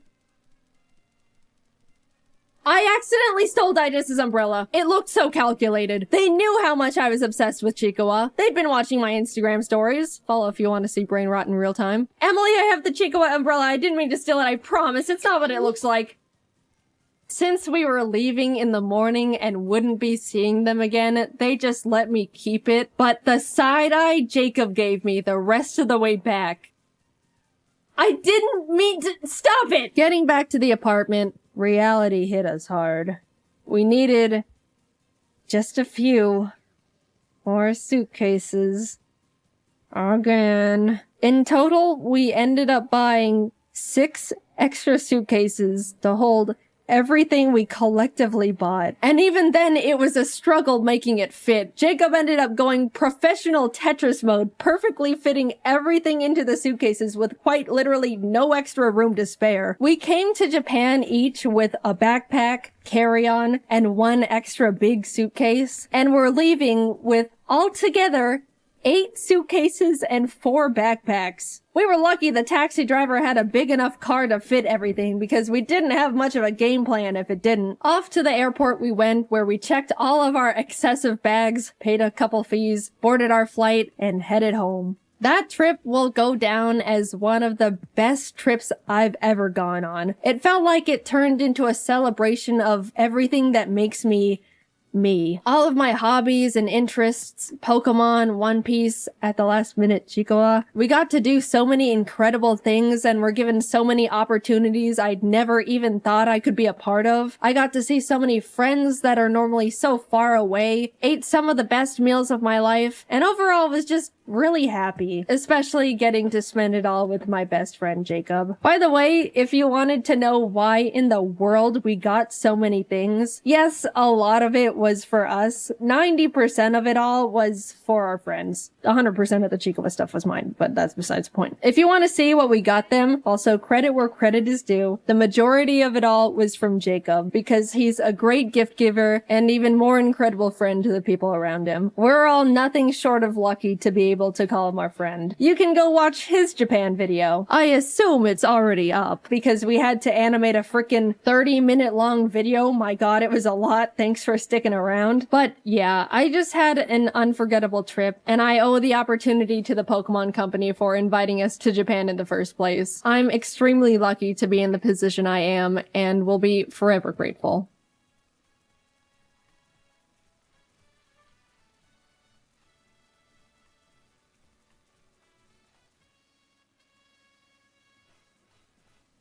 When it comes to the spirit world, supernatural, chakras, I'm indifferent. Normally, I just don't mess with any of it. Whether it's real or not, I'm sure not gonna fool around and find out. I'm here to live as normal a life I can, die, and then we can go from there. But I got curious. What would happen if I individually booked readings with a bunch of psychics? I mean, I don't even know what they do. I just know something about them being made of crystals and having 3 eyes or something. It's a world I've never explored before. Until today, I didn't even know what to expect. Would they all say the same thing? Different things? Would they say I'm cursed and demand to put a ritual on me? Who knows? I booked a reading with 5 different psychics. Let's see what they all said about me. I wanted to keep as much consistency in all of this as possible. You know, scientific method and all that. So I specifically booked a tarot card reading and palm reading from all 5 of them. That way they're all reading the same things for me and we get to be good little scientists in the supernatural community. Anyway, Psychic 1. I walked into the shop and saw a table with a bunch of candles and crystals on it. You know, the typical psychic stuff. Now, I've never gone to a psychic at this point. I didn't know what they were gonna do to me. Were they gonna say my name and say they've been expecting me? And for all I know, a real-life wizard could walk through the door and speak in riddles to me the whole time. But Psychic 1 was a 5-foot-tall, middle-aged white lady in a black spaghetti-strapped tank top and a ponytail. All the psychics had a bit of a different method of doing the tarot card reading, but the overall gist is they had me put my right hand over the stack of cards, say my full name, then I pulled 18 cards that would determine my reading. Psychic 1 pulled the cards herself though. I didn't get to pick them, so I don't know if that was a non-regulation move or all the other psychics let me pick my cards, I'm just saying. She started with what she read about me as a person. I'm my own boss and don't like being told what to do, which is like half true. Well, being my own boss is full true. Hi guys. In normal day-to-day life, I love having someone else tell me what to do. It's just nice to turn my brain off and put someone else behind the wheel. But with YouTube, it's true. I don't like being told what to do. With the Pokemon XD video, I was asking Jacob what I should do with the thumbnail, and he said I shouldn't have Shadow Lugia in it because it's not that eye-catching. And I was like, no, I'm putting Shadow Lugia in the thumbnail because I love Shadow Lugia. And then I did. So the psychic's pretty on point so far. She said I don't like asking people for things. Everything I have, I worked to gain with my own 2 hands. I'm gonna live a long and healthy life beyond my 80s, and I'm gonna have 3 kids. All of those things are pretty fair. I do think you could say that to the majority of people though. Even if it's not genuinely true to their personality, I think most people like to believe that's the type of person they are. And if I don't live to be 80, what am I gonna do? Sue her? But that's the very strong skeptic in me talking. She do know me for real, for real. Then she asked if I had any questions for her, and I told her that I constantly worry that my birds are gonna die in some freak accident or sudden disease, or they get out and fly away never to be seen again. She pulled more cards and said she sees that they're safe, but would recommend placing a spiritual protection over them, which was very interesting to hear. From what she explained, I'd be doing a 3-day, 3-night meditation for them to create a spiritual barrier that can protect them physically, mentally, and medically. Promising medical protection is a big deal. You can't just throw that around lightly, might I just say. And to perform the meditation, I would need to buy the materials from her to do it. She was very big on making sure I knew I wasn't paying for her time, just the materials. Which, how thoughtful.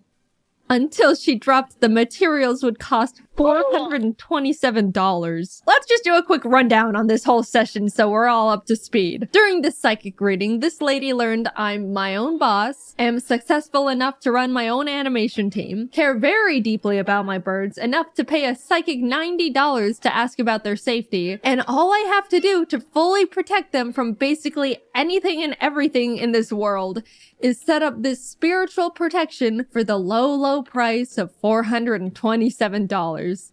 I didn't know you could repel cancer for under $500. Someone distract the government. I think we're onto something here. I just told her I don't have the money for it right now. A lie she most definitely didn't believe at that point, but I had to say something to stop this snowball in its tracks. And immediately she said, "That's fine, but this isn't something you should wait a long time on." Thank you, we'll be in touch. I never went back. For that being my first psychic reading experience, it spawned so many questions, but it did answer one I had beforehand, which was, how do psychics even stay in business? Because I am now starting to understand the business model going on here. Moving on to Psychic 2, I'll say this right now, this one was my favorite. She was really nice and we had a lot of good small talk. Her psychic reading room was a little closet in her house, and by the end of the session, it was very warm in there, but I had a nice time. Same situation, got a tarot card and palm reading. I think she said she gave me a general spiritual reading as well, and this all cost $90, just like the last one. What she said was all very positive. She said she sees me making a name for myself in whatever industry I'm in. That was genuinely the first thing she said to me. I didn't tell her about my job or anything. She sees a lot of new and exciting opportunities coming for me in the new year. I got all these readings done late 2022, so by the time this video actually comes out, we get to see if that's true. She also said I'm planned to live a long and healthy life past my 80s, and she foresees me moving to a different location sometime when I'm older, which is most likely true. I don't like LA. It freaks me out. She identified my bad time of the day, which she said is 3 a.m. Again, true. If life gets a bit too hard to handle, I will absolutely have a meltdown in bed at that time. But also, everyone has a meltdown when they're broken and it's late at night. That's a universal bad time. They even wrote a rule in life about it. Nothing good happens after 2 a.m. But it's good to be more aware of because I forget and 3 a.m. hits different some nights. She said I've always been connected to animals. I'm gonna be a mother of 3. Okay, the other psychic did say that. Mental note. And for some reason said I should get into hiking, which just sounds like a nice hobby recommendation. I didn't know tarot cards and palms could say that. I asked her about my birds. I didn't get the spiritual protection from the other psychic, so they are still in jeopardy. And she said although she's reading that they should be safe, if I'm worried about any medical issues, I should just go to the vet and get general checkups done. Which, you know, I respect a lot. I came in asking about the health and safety of my animals, and she told me what she read, but if I'm actually concerned, to just go to a doctor. And didn't charge me $427 for it. Overall, Psychic 2 was very nice. She gave me a good reading, didn't try to sell me anything, and reminded me that doctors exist. Psychic 3 was kind of back in the same vein as Psychic 1. She almost immediately said I'm gonna live past my 80s and have 3 kids.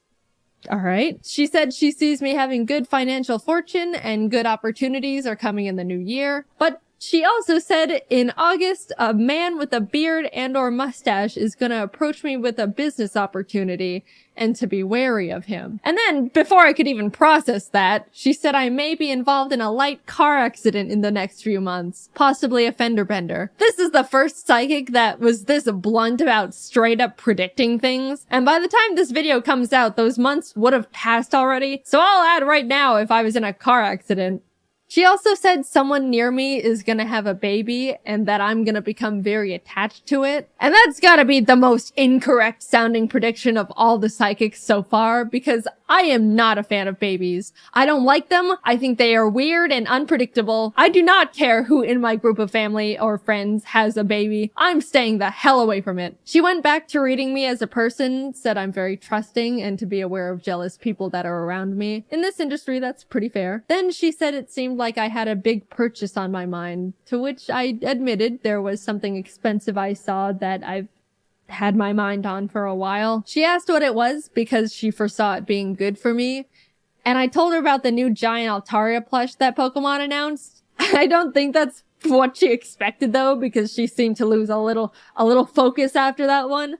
But I did end up buying it. I asked about my birds, just like I have been for all of them, and she said they seem safe. However, after reading me for so long, she sensed my chakras were imbalanced, which was a shame because I could have sworn they were properly aligned. Anyway, she would like to help with them. I said, sure, and she hit me with the meditation prayer bit and how I'm only paying for the materials and not her time, and they're gonna cost $375. Much cheaper than Psychic 1, but man, that's like the same setup and kicker, and no medical protection to boot. I politely declined and left. I gotta say though, this psychic was the first one to straight up tell me, you're gonna be in a car accident. A bearded man is gonna approach you in August. Like, just real life things. Whether or not they come true, you gotta respect that gamble. Definitely an all or nothing type of psychic. She was also the most expensive one yet. The other psychics were both $90, but this one charged me $162 for the readings. Now, Psychic 4 was a doozy, might I tell you. I walked up to her shop door, entered the room, and no one was there. I immediately walked back out because it's weird to be just there alone, and texted her I was here, to which she responded, give me 15 minutes. Kinda strange a psychic is running late, but I'm not here to get into that irony, so I just sat on a little chair and waited outside. 15 minutes passed, then 20, 30... This lady was 40 minutes late to a psychic reading. I brushed it aside because whatever, and we started. She let me pick my tarot cards, laid them out in the formation, and told me she's very surprised I picked a lot of queen cards. Apparently, in the standard tarot card deck of 78 cards, there's 4 queens, and I randomly picked 3 of them. She explained that's no accident, so you heard it here first, people. Certified and indisputable queen over here. The stars said so. She led with how she sees I have a good, strong energy. I work for everything I have. I've got good financial stability. I'm gonna run my own company and be a good leader. But she sees a lot of jealous people around me and to be careful about them. I tried to explain YouTube to her because I felt like that would explain all the things she just said, since all things considered, it's pretty accurate. But after like 5 minutes of trying to explain what a YouTube channel is, she just gave up and was like, sorry, I just don't understand technology. Fair enough. Also, sure, all of what she said was surprisingly accurate, but I'm always wary of what can be used as a blanket statement, especially when it comes to the financial stuff, because I don't know, I think going to psychics is a bit of a luxury expense. Not everyone can afford to pay upwards of $100 just to be told they've got positive vibes and are gonna be in a car accident. But then Psychic 4 said, I don't know how you do it, but you're making at least X per month. and gave me a very specific range of what I actually do make per month. That's what definitely perked my ears up. You know, I don't have a normal job, and even after not understanding how I make money, she was able to drop a number that was pretty close, all things considered. Then she said she sees me living a long and healthy life, and that I'm gonna be a mother of 3. I haven't directly talked about it yet, but I would like to say it's hauntingly strange how literally all 4 psychics have told me I'm gonna be a mother of 3. None of them even asked me if I like kids in the first place. They just straight up told me point blank. I don't know what about me is giving off I'm gonna have 3 kids vibes, but it needs to stop. I absolutely do not want 3 kids. It's too many kids for me to handle. I'm gonna have to figure out how to change the fates, like, immediately, because it's all feeling a bit too real at this point. They also all said I was gonna live a healthy life past my 80s. So if I die at 50, I want all of my money back. Anyway, Psychic 4 kept talking, saying it seemed my birds are safe, because I asked, but there seems to be a negative energy trying to attack them, to which she'll start meditating to protect them. Also, my chakras seem unaligned, and my third eye isn't very developed despite how old my soul is. Which sure is a sentence. So she recommended a chakra meditation thing. She had me lay on her table under a lamp of RGB crystals and turned on relaxing spa music. Then she told me to close my eyes because when your eyes are closed, your third eye opens. And that's why you dream when you sleep. It's your third eye. You learn something new every day. Anyway, I laid there. She gave me some crystals to hold and put more crystals on my chest and stomach and legs and put a bell on my forehead that she would ring every few minutes. After a bit of that, she told me she had to leave the room for 5 minutes so her energy doesn't interfere with mine. But I could swear she left me on that table alone and blindfolded for like 15, maybe more. After she remembered I was still there, she came back, sprayed me with lavender, which was pleasant, did little karate chops on my body, and then had me sit up. I did hit my head on the RGB crystals, so I hope that didn't jostle my chakras. And that was that. She said I had a lot of energy and that I'm an old spirit, but I need to develop my third eye more, and she's gonna send me home with a couple incense to burn, and that I need to come back tomorrow. At this point, I was in too deep. All the other psychics, I was able to squeeze my way out of these situations. But I just ended up doing it this time, mainly because she told me to burn incense, but I didn't have an incense burner, and then she lent me hers. And I didn't want to just take it and dip, so I burnt the incense like she told me to, and went back the next afternoon thinking that was it, and after that I could start not coming back anymore. But then she gave me some crystals, more incense, and bath salts this time, and told me to meditate in the bath while holding the crystals and also burn more incense, which meant I go home with her incense burner again, and that's when my friends told me to stop there and not go back. So I didn't. By the way, she charged me $776. I have no idea how she did that. She said the chakra thing where I lay on the table was like $100 or $200 extra. And then after we were done, she gave me the card reader and it said $650, to which I was just like, sure, whatever. And then my email receipt said $776. Again, I am reminded of how these people actually stay in business. She called me a queen, gave me a crystal nap, and then took $800 from me. And last but not least, Psychic 5. So for her, when I called to book an appointment, she told me she only takes cash and that I have to call 30 minutes before our appointment to confirm. So I did that a few days later when our appointment was scheduled, and she's like, oh, I'll be honest, honey, I completely forgot about you. Can we reschedule to tomorrow?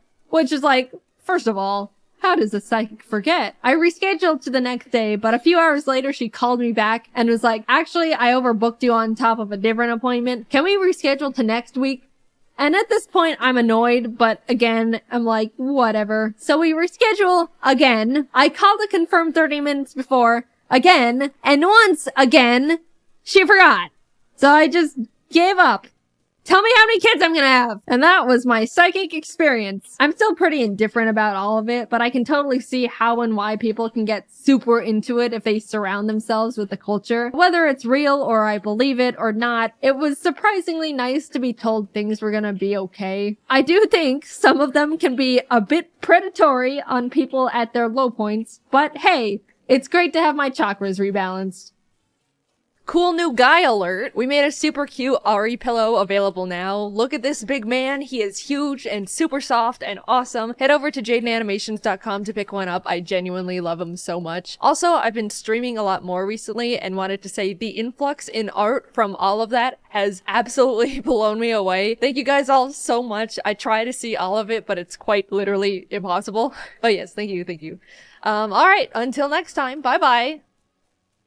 Music is a huge part of our society. It brings people together, lets you express yourself in new and creative ways, can even help you get through tough times. Personally, for me, I don't get it. I'm sorry. I've honestly never been a big music person. I know, throw me into a volcano. I would just rather watch YouTube videos. I don't know. I like the constant flashing colors and pictures, I think. Like, I don't hate music. For the most part, I could honestly listen to anything, but that's kinda it, you know? Nothing stands out to me and I don't go out of my way to listen to it. If anyone out there is like me, you understand the pain of when a conversation starts turning towards the topic of music. You know exactly what's coming, and you're helpless to stop it. There's nothing you can do. It's already in motion. The person you're talking to opens their mouth and you wince as they say it. So what kind of music do you listen to? Oh, I don't really listen to music. Like, not at all. Nah, maybe like some video game music every once in a while, but that's kind of it. Damn. That's crazy. Yeah.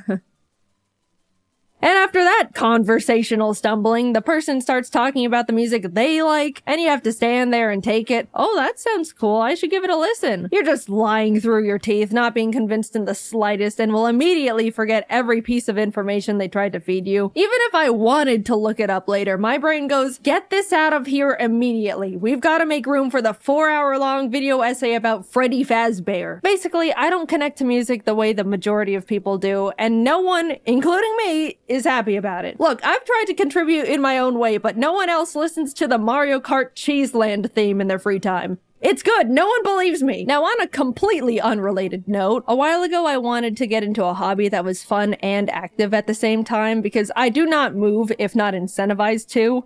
And that's not good. I'd like to still be fully functional at the age of 30. So after a bit of soul searching and digging around in the old ideas jar, I decided to try out DDR. I got a dance pad, downloaded some fun video game songs and anime intros to Dance Dance Revolution 2, and I got really into it. It was the most active I've been since high school. I was doing cardio for hours on end. Who am I? After playing my batch of custom songs for a few months, I decided to download some more stuff. And that's when I casually thought to myself, I wonder if there's any good Vocaloid charts. Now, to start a completely new tangent again, Vocaloid is a voice synthesizer program, yada yada yada. Basically, it's robot voices you can control to write songs, and there's different characters based on what voice you use. The most common example, you know her, you love her, is Hatsune Miku. Yep, strap in folks, we're finally talking about Hatsune Miku, my beloved. My history with Hatsune Miku is a bit all over the place. I first got really into her in high school. I don't remember exactly how, but I probably just stumbled onto some of her popular songs while browsing YouTube one day. Either way, I was obsessed, and that was the first instance of me actually listening to music, which, as you know,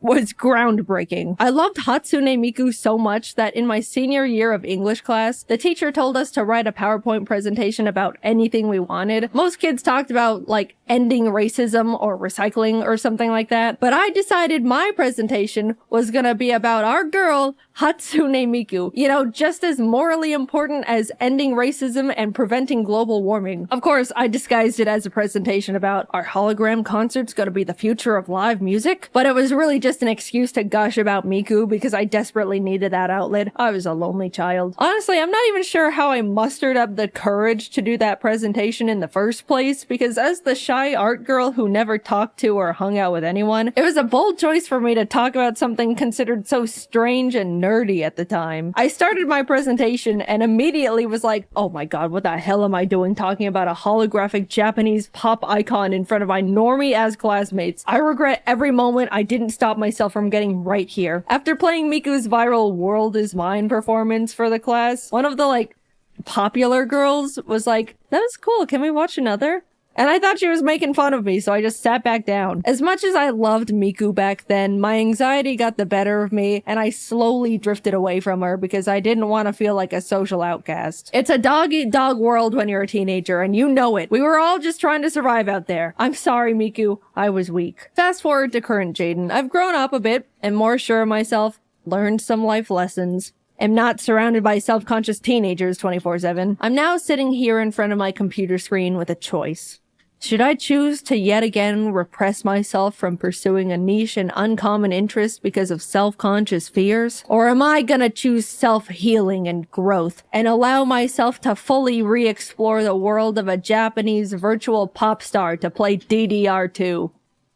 Crank up that, Miku. I started downloading songs I listened to years ago, found some new ones. I was exploring and already getting more and more into the music I chose to leave behind out of fear years ago. I was flourishing. And that's how it began. I didn't know it back then, but this was the first step of a hyperfixation like no other I've experienced. Hatsune Miku was showing me the ways of truly enjoying music. I was playing her whenever I was in the car, consistently looking up new songs and artists to add to my playlist, even listening to her while I work or play video games, which I pretty much never did. My world was changing.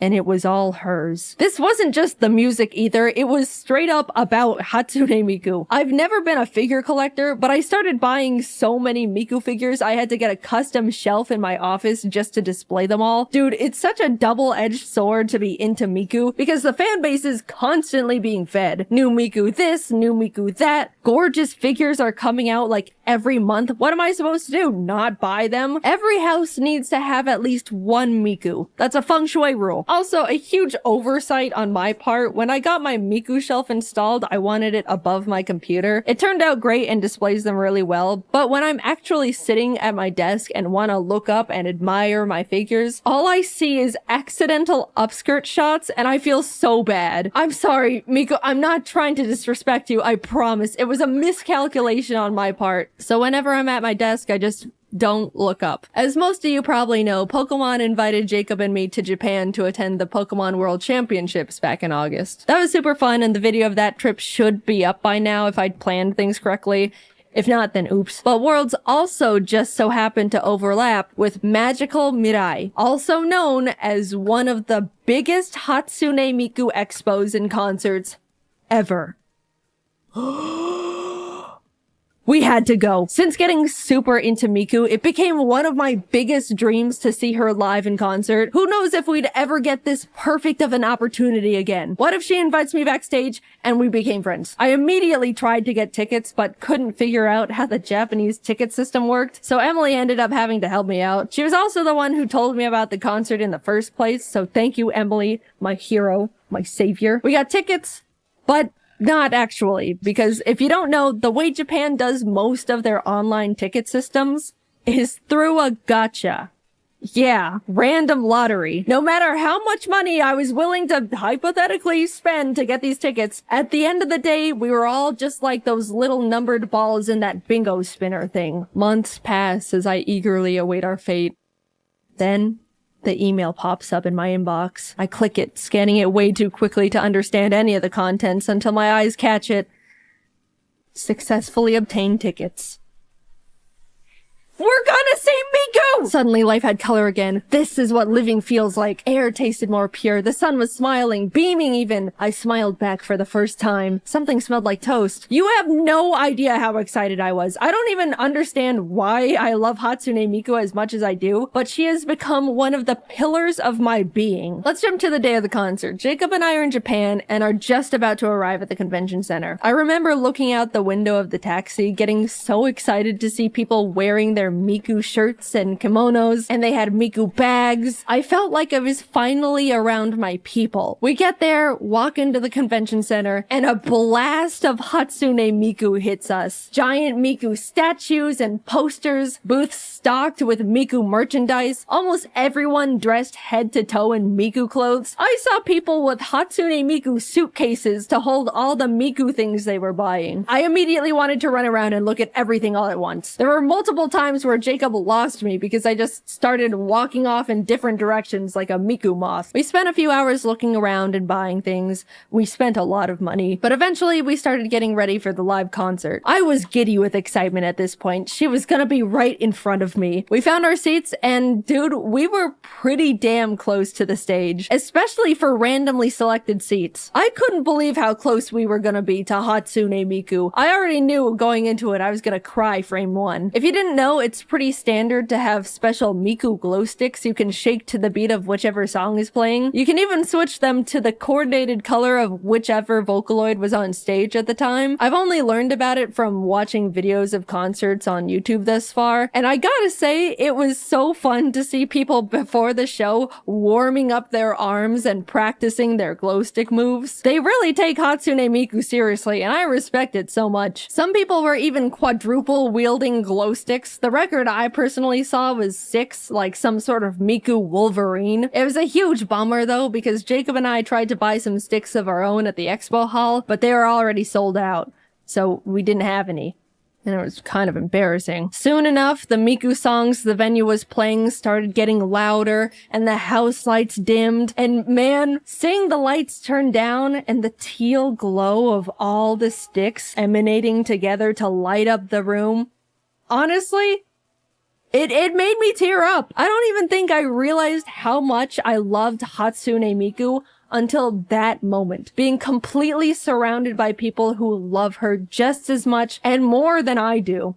This is what it's like to be into music, isn't it? To experience these moments being completely engulfed in a community, all connected by a single art. I get it now. It's beautiful. The room glowed Miku blue and everyone was cheering and shaking their glow sticks, anticipating her appearance. All the Vocaloids were introduced one by one with text on the hologram screen. Meiko, Luka, Kaito, Kagamine Rin, and Len. And then Hatsune Miku. The crowd went ballistic. I could already feel myself holding back tears. A little digital poof explosion goes off, and there she was. Right in front of us. She started singing and Jacob and I were cheering and bouncing with the rest of the crowd. By the time she got a couple songs in, Jacob and I were definitely feeling left out for not having the glow sticks to shake. So we pulled out our Miku plushes to use in place of them, and that felt much better. By the end of the concert, Jacob was even dual wielding Mikus. After a few songs, Miku disappeared and the other Vocaloids played some of their songs. I honestly don't know them as well, so I wasn't too familiar with most of the songs they all played, but I was having a great time nonetheless. It was nice to not be fighting tears the whole time anymore as well. Then Miku came back and the concert continued on, and we learned some real nice glow stick moves, replaced with our Miku plushes, of course. There's the classic arm cheer on beat, the on beat off beat, the building cheer on to beat, even throw in the advanced building cheer on to double beat with a height. I'll say it, doing all those glow stick movements was honestly a really crazy arm workout. Like, we were working biceps and shoulders for 2 hours straight. Imagine Beat Saber, but higher up in the posture with almost no breaks. And if you don't commit, then Hatsune Miku thinks you hate her. I wanted to mention that in Vocaloid concerts, obviously they have a recording of the vocals because, you know, but all the other instruments were absolutely real. There was a live band playing all the songs for the entire set. In the middle of the concert, there was even a nice little appreciation moment showcasing all the band members by name, accompanied by a little solo they got to play. I'm a big bass fan and would love to learn how to play it one day. And I know bass players get super neglected because everyone wants to watch the cool guitar players, so I gave extra attention to the Miku bass player. They definitely noticed me cheering for them, probably because I could tell everyone was watching the guitar players and I was the only one actually looking at them. And the bass player smiled super wide and raised his bass to me, and I just thought that was a nice moment. Appreciate your bass players, guys. They need it. Anyway, the concert went on. There were awesome lasers and sparklers, fun costume changes from all the Vocaloids, great set list. Shout out to the guy in front of us that was there with his girlfriend and definitely more excited to be there than she was. Finally, it came to the encore. We had to convince Miku to play one more song. You know how, at least in America, people are cheering and screaming for an encore? Well, Japan is like so quiet and polite. They were saying it like a suggestion. It was so quiet. Kind of just a long session of applause with a whisper of Miku, Miku. Like, if I were Hatsune Miku, I would have questioned if they even wanted the encore in the first place. Also, we were asking for the encore for like 5 minutes straight. I was fully convinced she had left the building. But she came out for her last song. It was a blast. She was in her magical Mirai outfit for the year. And it was over. I've only gone to one other concert in my entire life, and it was because a friend in college had an extra ticket and invited me along. I didn't even know the band at the time. It was some random group called Fall Out Boy or something. But I could have been to 1,000 concerts and still say this was the best one I've ever been to. I loved the energy, I loved how passionate and excited everyone was to be there, and I loved Hatsune Miku, and still do. I want to go to so many more of her concerts. It was a great event for me, and I want to relive it again and again. You might think it's weird, or you don't get it. It's just a hologram robot girl, right? That's totally fine. If you can't find it in Vocaloid, I hope everyone has the opportunity to connect with or find a community to enjoy like I have with Hatsune Miku, because moments like that concert are so incredible and I feel so lucky to have been there. I just want everyone to experience something like that in their lifetime. Getting into Vocaloid can be a bit intimidating, so for anyone that wants to give Miku a try or is just looking for a playlist of some of my favorite Vocaloid songs, I'm putting a link to a Miku playlist I've made and actively listened to in the description and probably the comments too. If I can convert at least a few people into Miku fans, that's a win in my book. I hope you enjoy. I am off to apply for more tickets to another Miku concert. Bye-bye. Hey, just wanted to mention you can buy our new Jaiden anime figure bundle on JaidenAnimations.com. Cool, thank you. Game shows. People's favorite way to fantasize about how to win a lot of money and look really cool in front of the entire country. Everyone is sat down in front of a good old Deal or No Deal and watched the middle-aged white people pick the obvious wrong cases while Howie Mandel just smiles. And if you were on that show, you could do so much better because lucky case number 24 has never let you down. Well, today I'm gonna live that fantasy and prove how easy it is to actually win money on game shows. With my friends Jordan and Kelsey, we're gonna simulate 3 of America's favorite game shows and see how much money we can collectively win. Let's see how hypothetically rich we could have gotten. The first game we tried was Family Feud. 90% of you guys know Family Feud, and I see you, but for the ones who don't, the show asks 100 random people survey questions, and you have to guess what their most common answers are to get points. I thought this was gonna be easy. Steve Harvey sets you up with a dirty question, you scream naked grandma, and then they give you money. But the moment this poser of a host walked out, I knew I was out of my element. Ari Tofu family up against the Ari Tofus. Let's play family. That's not Steve Harvey. The game lets you build your family, and I was just gonna make me and my 2 birds, Ari and Tofu, and randomize the last 2 members. Looking back, I probably should have just made Jordan and Kelsey because they were right there. But somehow the game randomized to Walter White, so we just kind of went with it. You can see them, like, the stretching. Walter White! That's Walter White! It's really him! That's good. Look, That's it's so good.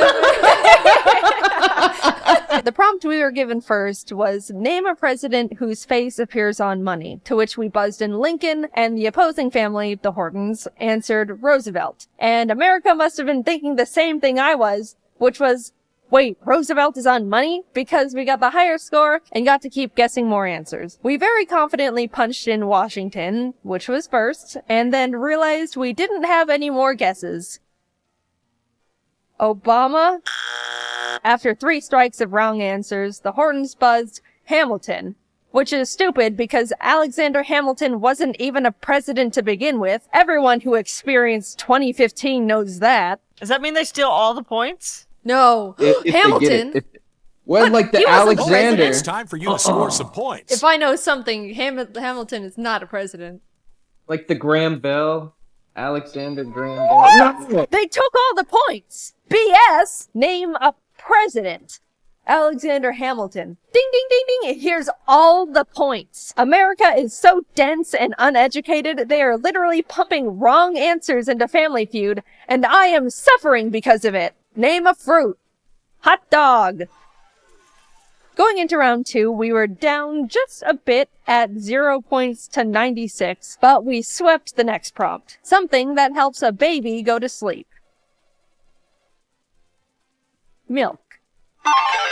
Round 3, hit the fan again. Something you might lose as you get older. We were on a roll with hair, teeth, memory, hearing, and memory. We got a strike because I said parents, and even though that's literally 100% correct, guaranteed, it wasn't on there. There was one answer left we needed to figure out, and we came up with vision, which we were very confident in, but received another strike.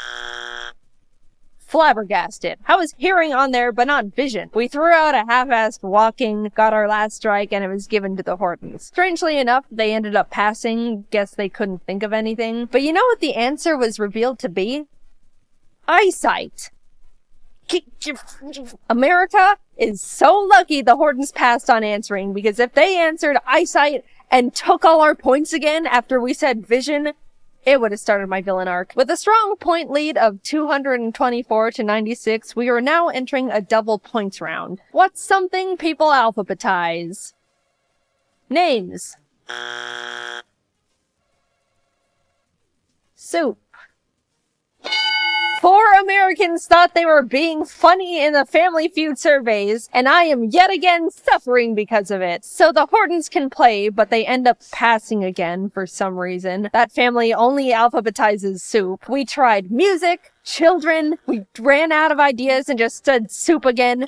Nothing was right. The answers ended up being address book, files, recipes, lists, and spices.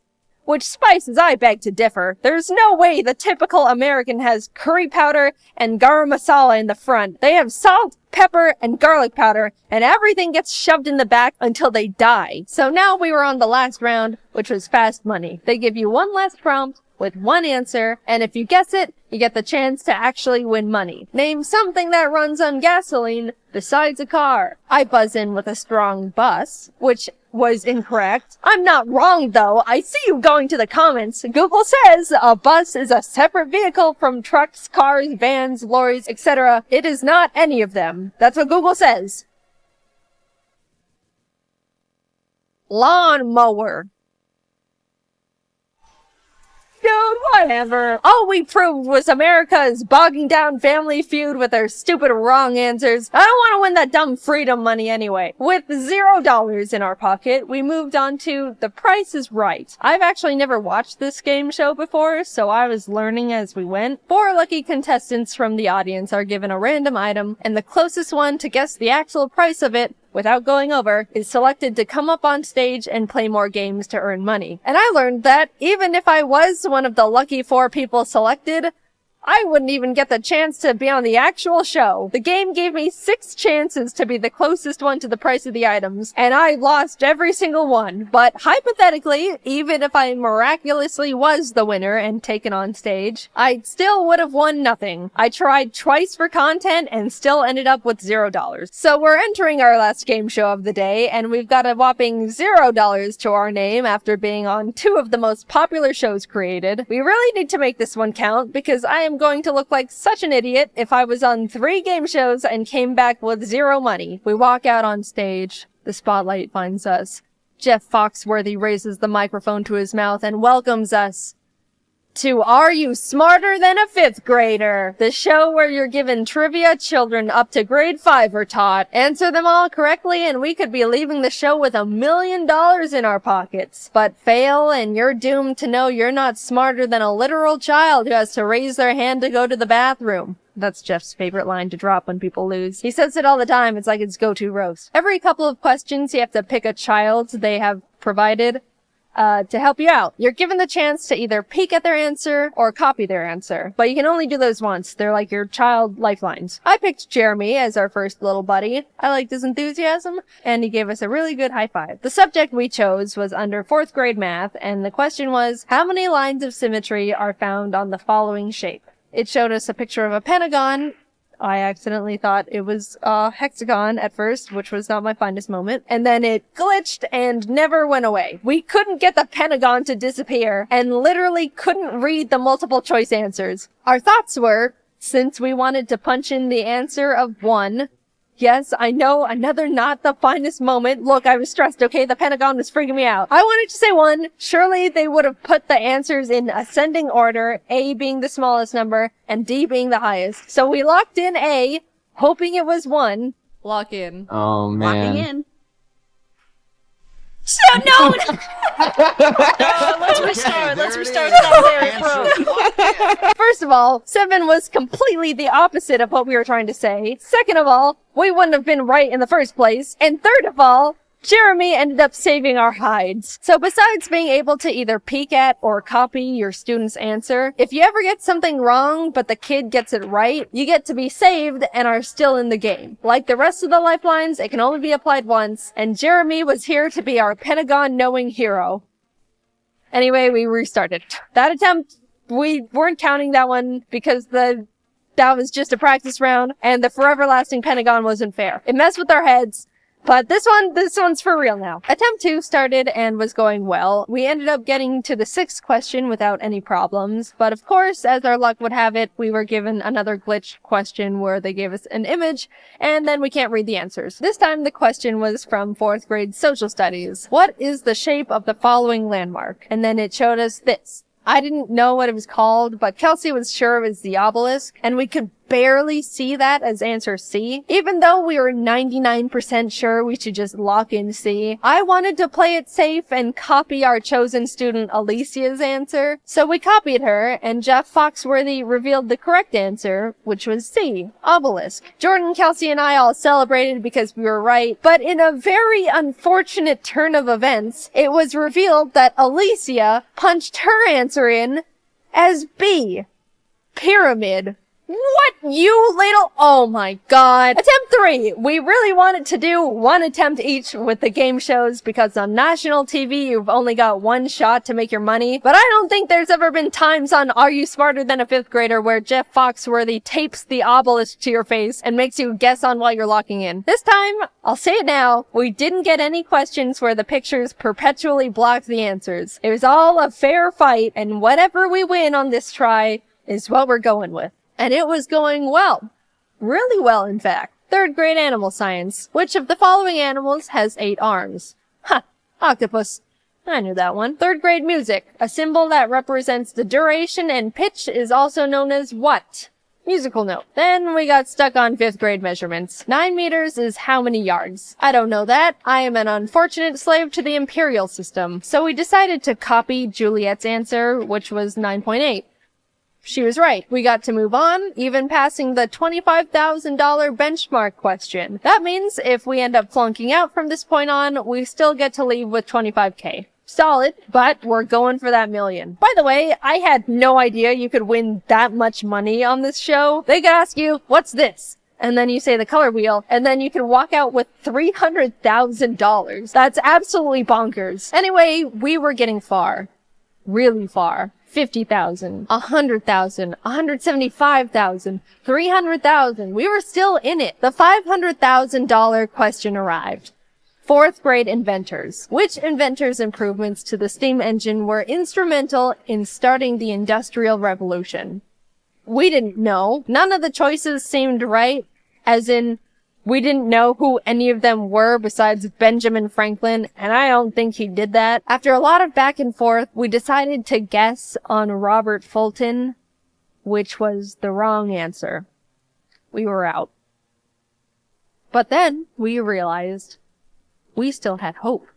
We hadn't been saved yet. If the student we chose during this round got it right, we can still keep going. Jordan, Kelsey, and I looked to our side to realize Alicia. The girl who thought this was a pyramid.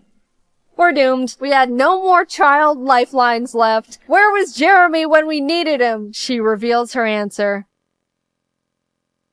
James Watt.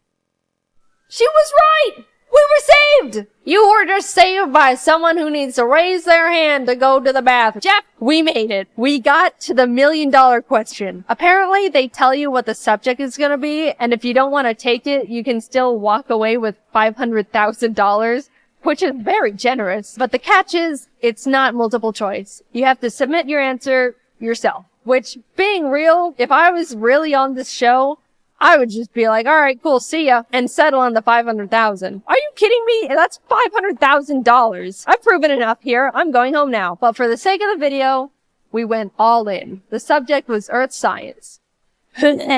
And the question was, what do you call the process of heating water into steam and then cooling it to purify it? To which I was like, I don't know. But miraculously, Jordan knew it. I might know this. Fucking, Oh my god, I don't know this. that's distillation. Is Good it? job, babe. Yeah, right? How do you spell that? DIST. Isn't that what you do to alcohol? Yeah, ILL. Distill. I'm pretty sure. It's a better word than I would have said. I would have said, Jeff, I don't know. Locking in. I hope so. I hope. I hope they're not sounds like, right. actually it's distillation. Here's the correct word. Condensation. Now locked in for the final time. Oh my God, fingers crossed. Is on the line.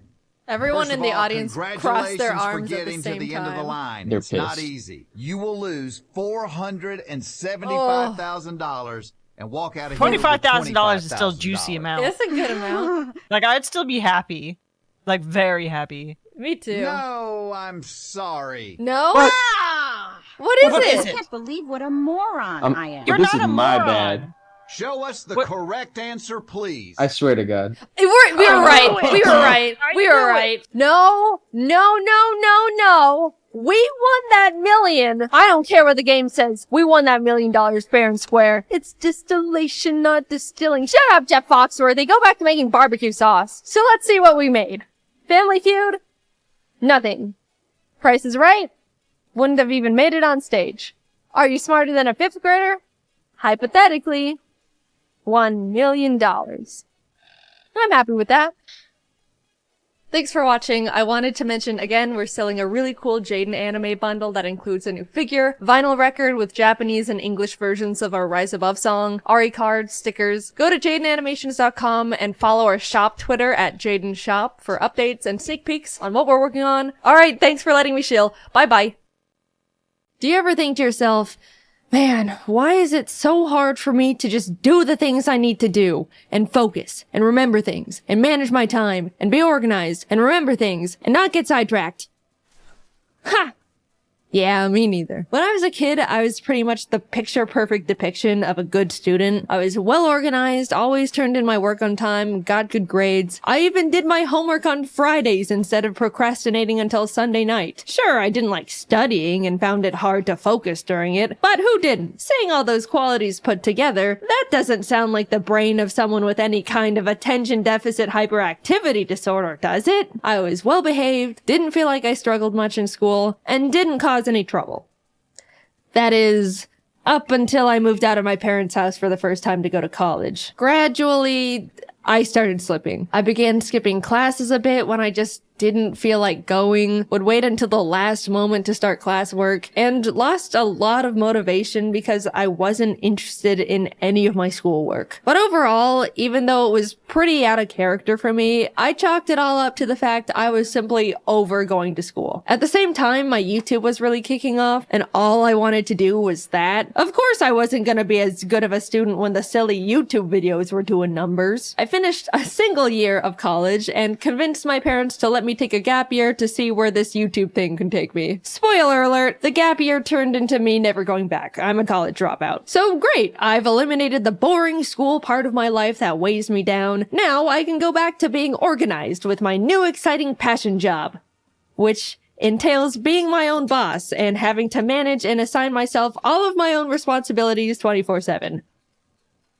Why are the voices not getting quieter? It's almost like everything was going backwards. I was having a much harder time staying organized and focused. If I didn't want to do a certain type of work, I would have to shackle myself down in basically an isolation chamber to be able to get it done. If I found a new interest, it was all I could think about. And why is it so easy to suddenly be on your roof watching a YouTube video on how to know when you need new shingles? I really didn't get it. Child me had it held together more than current me. What went wrong? I could look back and recognize how everything used to be so perfect and easy. Look at tiny Jaiden and all her ducks in that row. I used to color code every single binder I owned, and now I don't even know where I placed the $20 I literally just had in my hand 3 minutes ago. I haven't even left the room. Genuinely, where could it go. Despite feeling like I was downward spiraling for multiple years, I never suspected it could be something related to a genetic neurodevelopmental disorder. I just thought I wasn't trying hard enough and being lazy, or applying myself like I used to. Oh, the woes of turning into an adult, I suppose. Maybe the best years of your life truly are in high school.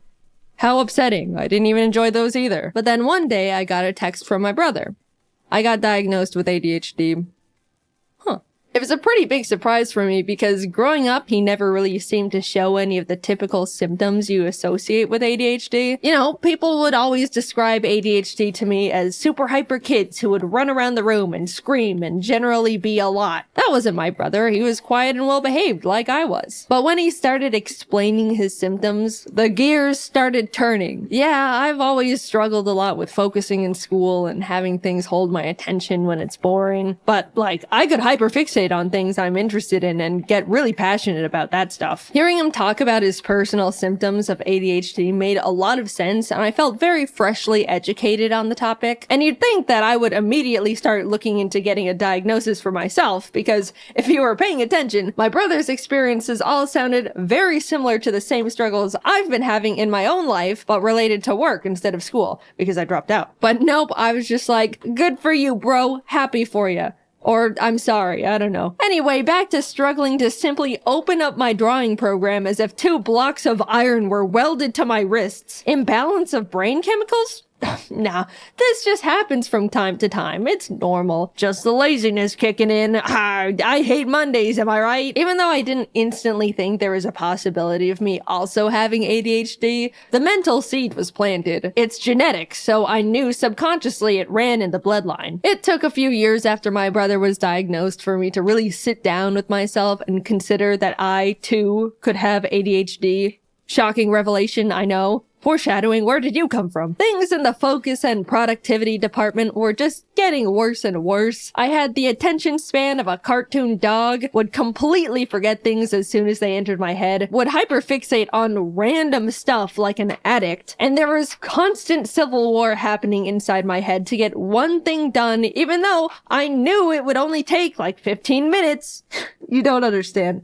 It feels like physical torture to make myself sit down and lip sync a simple scene, like most of the time. You know, the thing I've been doing for 10 years at this point and am definitely used to doing. And yeah, once I've gotten going, then I'm honed in and you have to pry me away from it with a crowbar. I'm aware of that part. But nah, I'm still gonna scrap with myself to plant my ass in that chair because I don't even know why at this point. The biggest thing holding me back from feeling like I had ADHD has always been the simple memory of being in school and having my shit together. I know what it feels like to be on top of things and to be organized. I had it all in the palm of my little child hand. I just needed to summon it again with a bit more effort. But a light switched off in my brain and suddenly I'm just not capable of the things I used to be. And it feels pathetic. Simple tasks are such a mental burden, it feels like I'm out of control but can't do anything about it. So finally, I figured I would try and get myself diagnosed. What did I have to lose? If anything, they just tell me, no, you don't have ADHD, try a little harder and stop complaining. And yes, of course it took me like 8 months after deciding to get diagnosed to schedule the actual appointment. What did you expect? That's like the first checkmark box on the ADHD list. I started seeing a psychologist and he would ask the typical, do you have a hard time focusing? And I'd go, yeah, like this one time yesterday, and then he writes something down as I continue rambling on this hyper-specific example way too long for a neurotypical person. I met with him for a few weeks and then it came down to diagnosis day. The nerves, man. I was so ready for him to say I'm a normal person who needs to suck it up. But instead, he was like, okay, so yeah, you definitely exhibit symptoms of someone with the inattentive type of ADHD. and autism. Yippee! My struggles are justified. I'm not crazy. Wait, what was that last part? He explained all the different ways ADHD affects me and the different areas I struggle with compared to others. He even gave me a 37-page document of his conclusions and information on how my brain works, with graphs and pictures. I've read through it all a bunch of times now, and it's already really helped me understand how I tick. I call them the autism docs, but I'm not gonna get into that side of the diagnosis. Let's just brush that one away for now. There's a couple types of ADHD you can have: hyperactive, inattentive, and combined, which is both hyperactive and inattentive. Hyperactive is the type people typically go to when they think of a loud kid who can't sit still. People with this kind normally need to fidget, have low patience, tend to talk a lot, and have trouble staying seated, especially when they're expected to, like in a meeting or school. Inattentive is the one where someone experiences difficulty in focus, memory, organization, has a low attention span. That's the one I have. It's self-explanatory, but if you have the combined type of ADHD,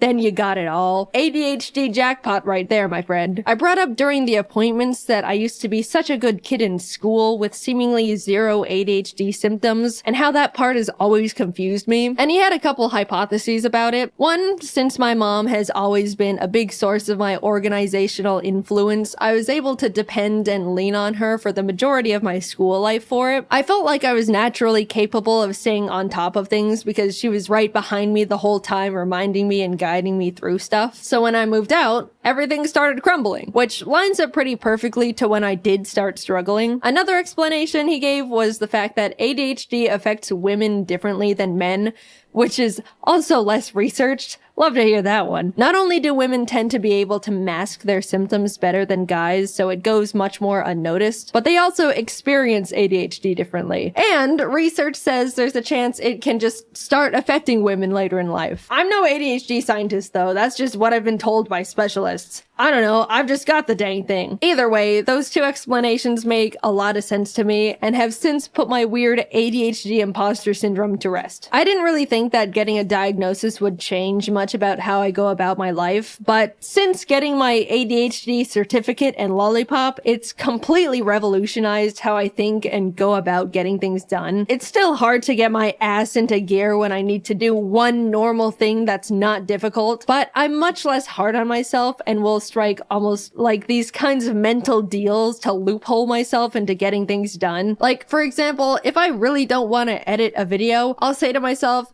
okay, I know it's gonna be super hard for me to immediately start that task, so I'll get myself into the mindset of getting things done by doing a simple other task I don't find difficult, like cleaning my room. That way, I'll feel productive and can transition that into tackling the original task much easier. It doesn't always work, but it's the mindset change and overall understanding that sometimes I'm gonna have to go about things in different ways that's helped me a lot. Also, after being diagnosed with ADHD, I didn't have much desire to get medicated. I figured just knowing I have it would be enough to get things into gear, and I didn't really need medication that badly. But the content creator in me also thought, well, if I'm gonna write a script about having ADHD, it would be nice to be able to talk about what it's like to be medicated, even just for a day. So I got prescribed good old classic instant release Adderall. Instant release means I don't have to take it every day. I can just take it when I need to get stuff done. It affects me immediately and then wears off after a few hours. There's also extended release, which is the kind you take every day and gives you a constant steady stream of medication. It wasn't until I had the Adderall in my hands when I realized the idea of taking it for the first time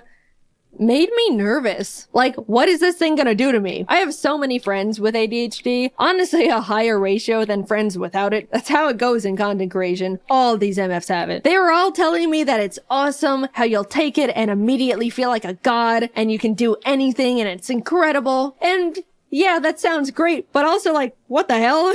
What do you mean I take this little pill and suddenly all of my problems seemingly disappear and I gain superpowers? That's scary. That sounds like the thing every adult in a 20-mile radius warned us about when we were kids. Am I gonna feel like a completely different person? I don't know if I'm ready to experience immortality. I put off taking Adderall for so long because I was irrationally scared of the tiny blue pill, but coincidentally, I really needed to get a script done. If I take too long to write a video script, then the team runs out of work to do, and then I have a bunch of people sitting around and waiting for me to give them more work so they can pay their bills and survive and stuff. But for the freaking life of me, I just could not get myself to sit down and write that script. My body and soul found it mentally easier to backflip off a bridge than write words on the computer. After literally 2 months of my brain going, ooh, you better write that script. I won't let you enjoy a single moment of your life if you aren't writing that script.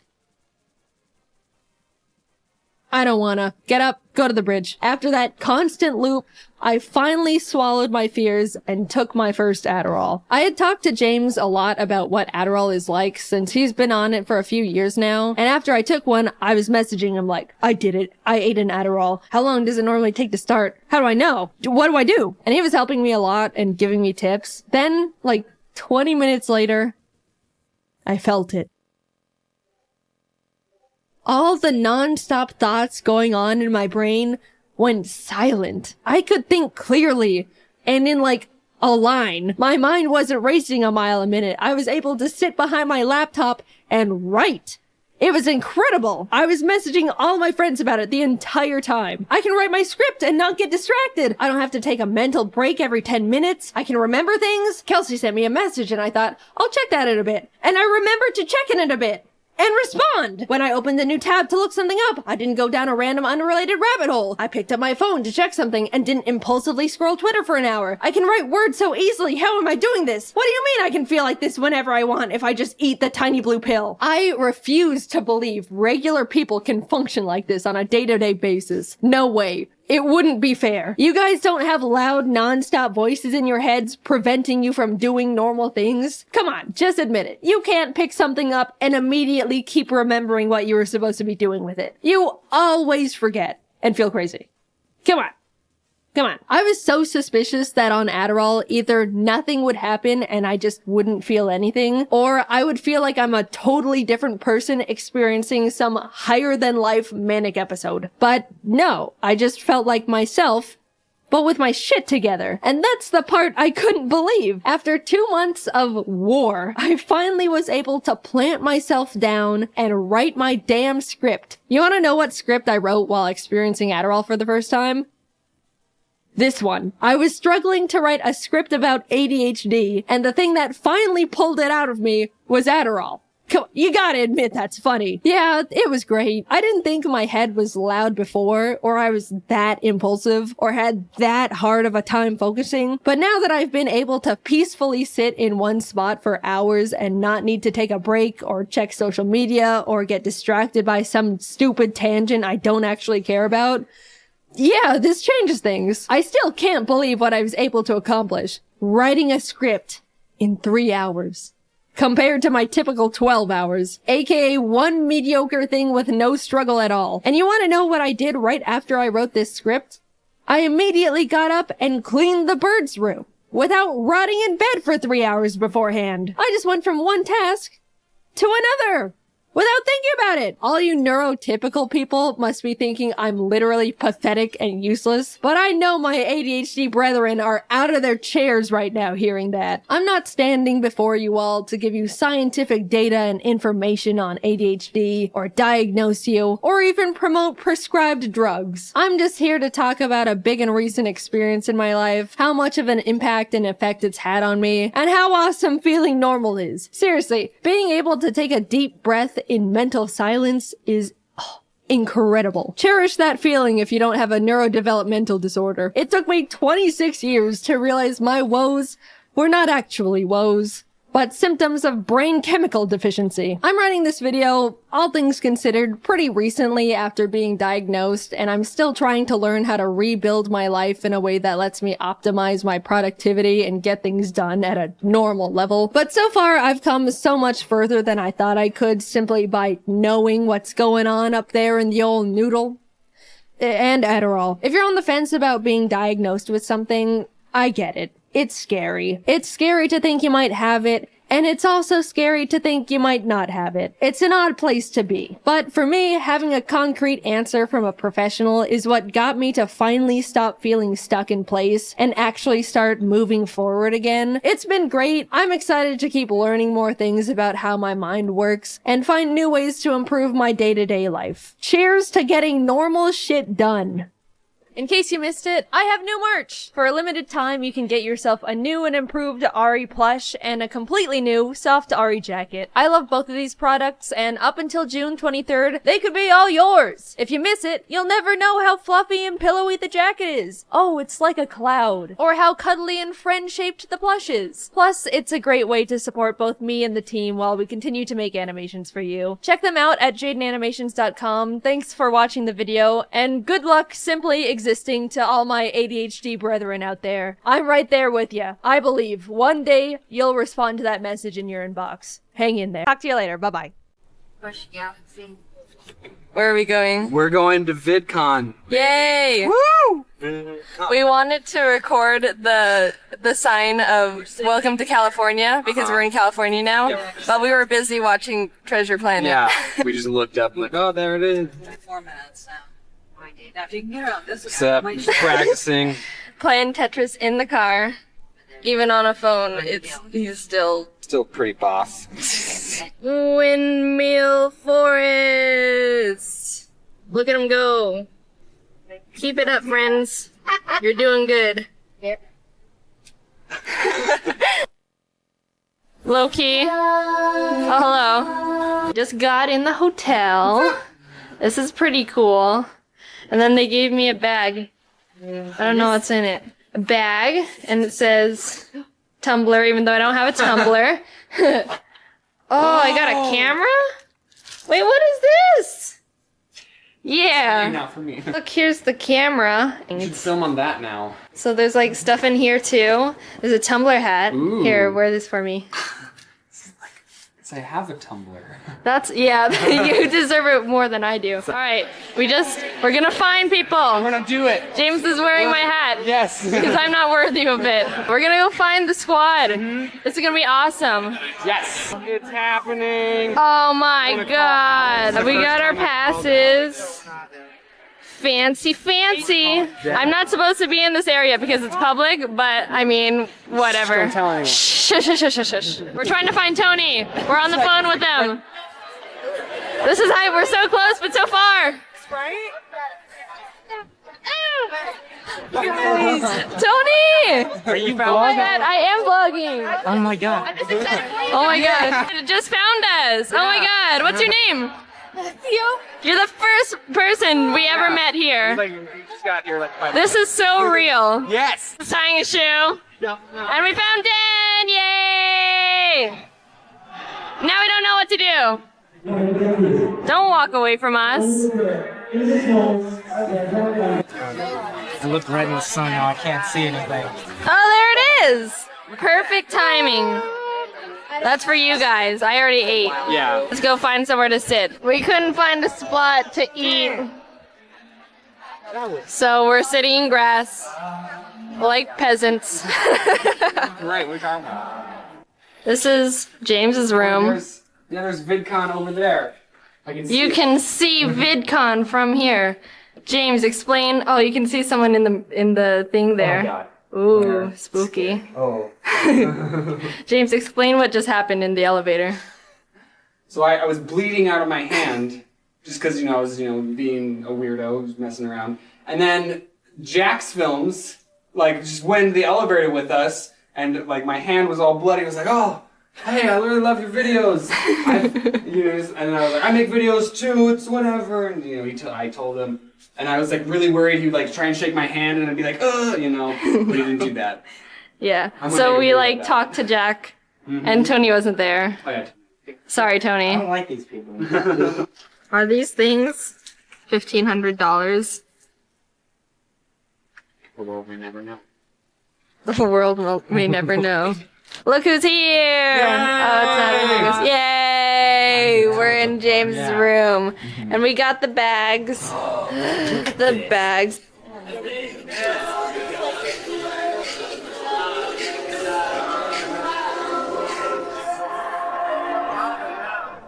just talked to the people and now he's gonna juggle with them. It's crazy. I wish I was Alex. I wish I knew how to juggle. His name is Alex too. Wow!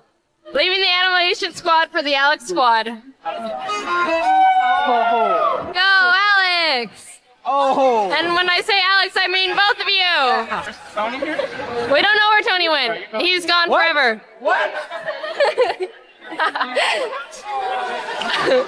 Okay. Thank you. Woo!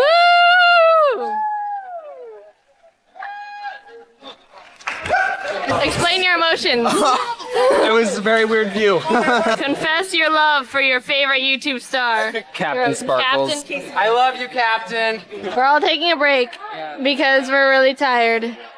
We actually just saw a follower. You should like have it when followers are actually there. That'd be kind of weird. I feel like that's really awkward.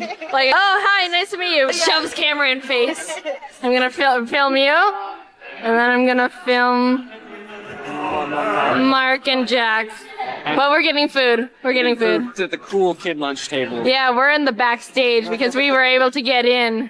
No one's allowed back here, but people. So only some people. I kind of want to like go to Jackson's. You're not bleeding this time. Not bleeding this time. Oh my god! Look at this freaking line! What are we doing?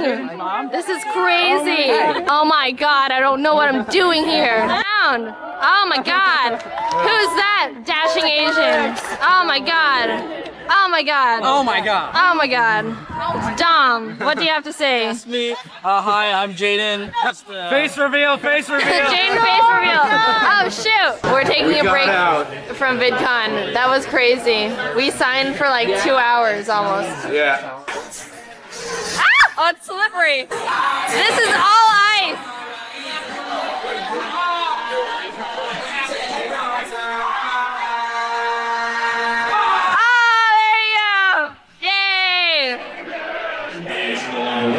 See him?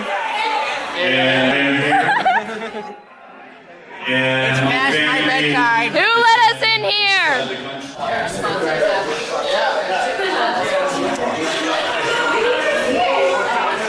We're gonna play a bean game, but no one knows how to play except Alex. Yeah.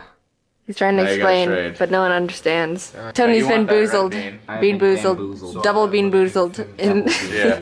Yeah, Tony's got the fizzy drink bean and the blue bean that he traded. And it was a bad trade. You have apparently. Maybe No, I do. you're proud of your what? My deck. Yeah, we're still playing, and I kind of get it now. But look at all my wax beans. Thanks. I'm the wax bean master. Okay, my turn. Boom.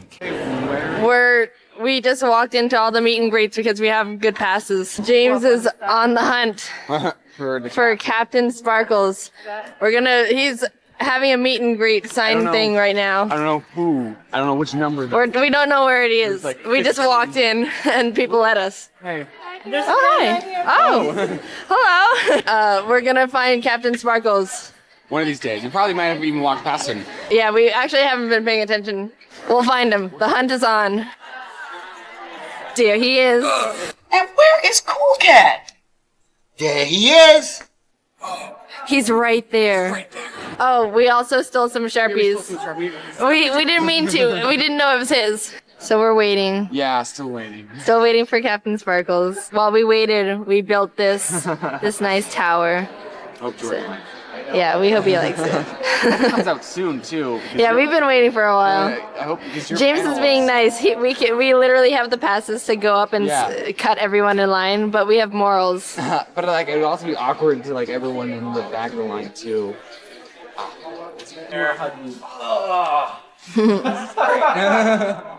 Nice makeshift. I know. I saw that in the video. And there was a delay. Delayed getting his shirt. You. He works for Maker. It wasn't me. This one, we don't even have this one. This is Oh, like. this is. Oh, I didn't even see those. Sunglasses. Oh, it finally happened. The moment. So we're like backstage right now with the panel, and I'm really nervous, but these guys aren't. And then we're talking about how some places believe in not giving out ranch dressing. They just don't know. They don't believe in the sauce. Yeah, it's strange. This is the conversation we use to prepare for this. Oh my god, I'm nervous. There he goes. Some say he's still going today. The whole squad's here. Oh my god, this is so awesome. Okay, we got some crazy stunts happening. Oh god. Oh no. Oh my god! I like drove into the car, I almost died.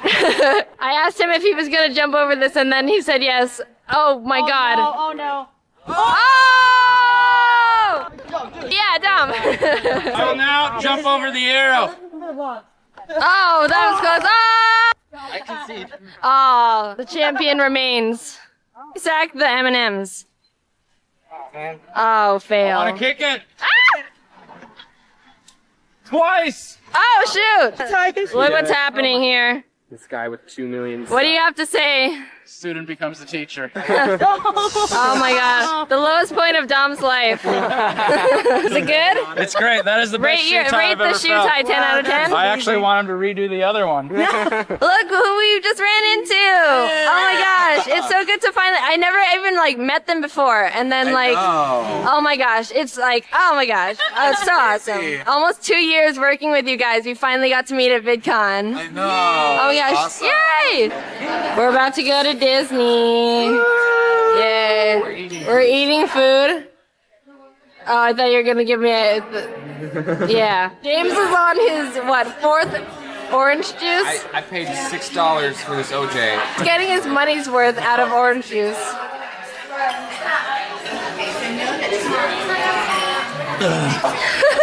Oh my god.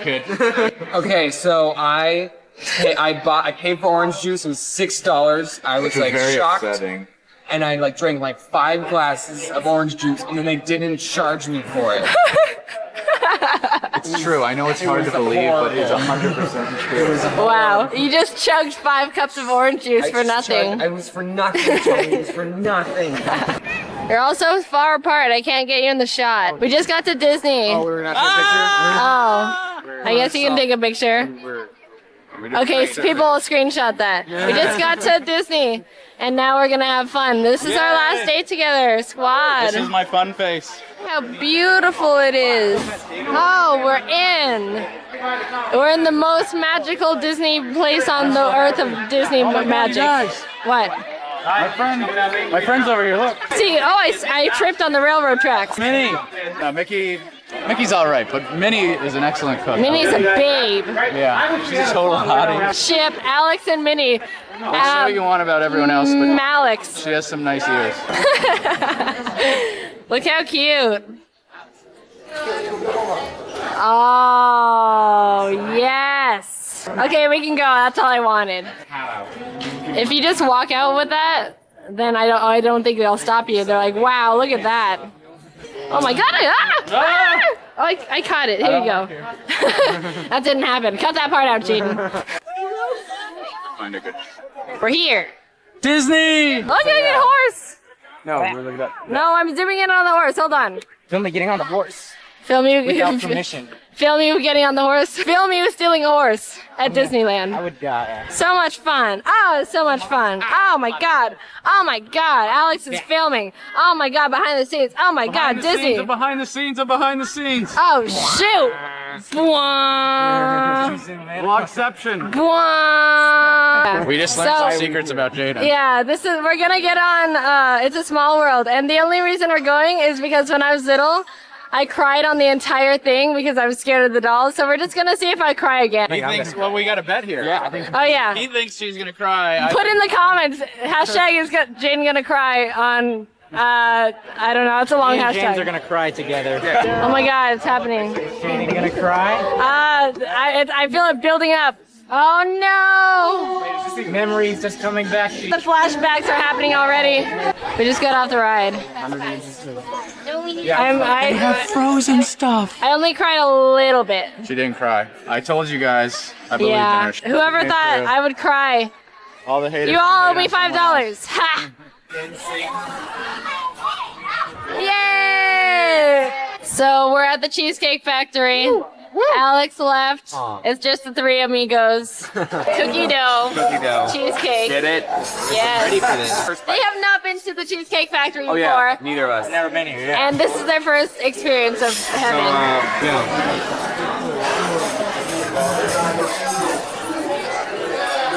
Do you like it? Out of 10. 25. Oh! Oh!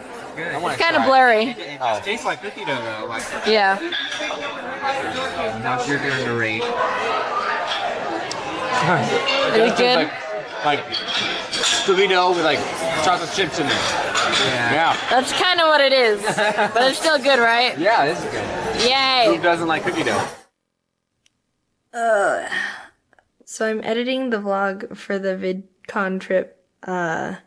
Right now you can see that like I have it all. Yeah. I didn't script this. I that's a bad habit I'm starting to have. I'm not scripting anything until it's turning out crappy. I realized I forgot to record a proper outro. It kind of just ends on the cheesecake, and that's not really a satisfying ending. So I just want to say goodbye. This is the end of the video, and I want to say thank you to everyone. This trip was mind-blowing. Going in, I didn't know what to expect, but whatever I was expecting, it really surpassed anything I could have ever dreamt of. And I'm really thankful for you guys. I'm forever indebted to you. Like, you guys are like, oh, thank you for making videos, and you make me smile so much, and you're such an inspiration. But I mean, you guys are really the ones that are helping me. So thank you so much. This trip surpassed anything I could have ever dreamt of. I mean, this was incredible. I never thought I would ever get to this point in anything in my entire life. You guys make me feel the happiest I've ever been. So, thank you for watching. I honestly love all of you. And yeah, see you next VidCon, I guess. Woohoo!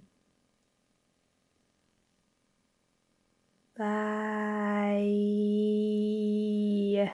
As of now, Jaiden Animations is officially 10 years old. Yes, I know I technically made the channel in February, but shut up, I don't count that. On July 23rd, 2014, I uploaded my first ever animation to YouTube. Hey everyone, my name is Jaiden, and welcome. Alright, that's enough, you get the point. It's kind of old news that a lot of content creators have started retiring, especially after hitting the old 1-0. Making content on YouTube for 10 years has significantly changed the entire trajectory of my life. I started Jaiden Animations when I was 16. At the time, I was super shy, quiet, anxious, knew nothing about the world. I could count the number of friends I had on one finger. But not in a sad way, I liked my simple little life. For the longest time, I didn't even realize YouTube had channels or that people were uploading things like vlogs and series and skits. I mean, it was definitely less established at the time compared to now, but I saw YouTube as just the place to watch funny cats and compilations of people getting hit in the crotch. The way I found out about this whole online world was after coming home from school one day to find my laptop not turning on.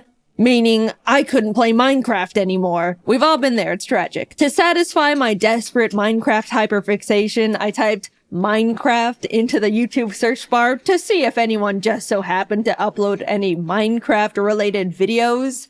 And oh, were there people uploading Minecraft-related videos. My world expanded exponentially at that very moment. YouTube channels, subscribers, people uploading content for an audience that looks forward to their videos. The first channel I ever subscribed to was a Minecraft YouTuber who I don't even, I'm blanking on the name, but I was now aware of YouTube as an actual community beyond funny fail compilations. Watching videos became a huge part of my day-to-day life. I'd put stuff on when I wanted to relax, laugh, needed background noise. If I was having a tough day, I would lock myself in my bathroom, lay on the floor, and watch videos on my phone, and I'd feel better. Even before making content myself, YouTube was an essential part of my life. I branched out from Minecraft to general gaming videos, even the occasional vlog series, until I stumbled upon a very special video in my suggested feed. An animated story time from a YouTuber called Domix. It was his emails video. I remember it so clearly. After watching it, I immediately binged his whole channel. I loved his animated stories. They made me laugh so much. For the first time ever, I thought to myself,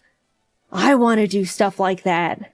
I want to animate. And around the same time, I was really into Aya's Cupquake's Minecraft Oasis series and had even sent in a few fan arts I drew for her. She posted a couple at the end of her videos, which genuinely made me so extremely happy. I was totally freaking out. Anyway, in one of the episodes, she mentioned that she wanted to find an animator to animate some of her funny Minecraft moments. And suddenly, I saw the stars align in front of me. I sent her a little message attached to another fan art, basically saying, "Hi Cupquake, I'd love to animate for you if you're interested." And she ended up reaching out and was like, "Hey, we love your style and would love to work with you. Do you have an animation portfolio we can look at?" To which I responded with, so I've never actually animated before. But I'm learning, and honestly, they shouldn't have hired me. I wouldn't have hired me. But somehow I had secured my first animation job. And for my favorite YouTuber, this was by far the biggest thing to ever happen to me at the time. I wanted to make the best animation they could ever ask for.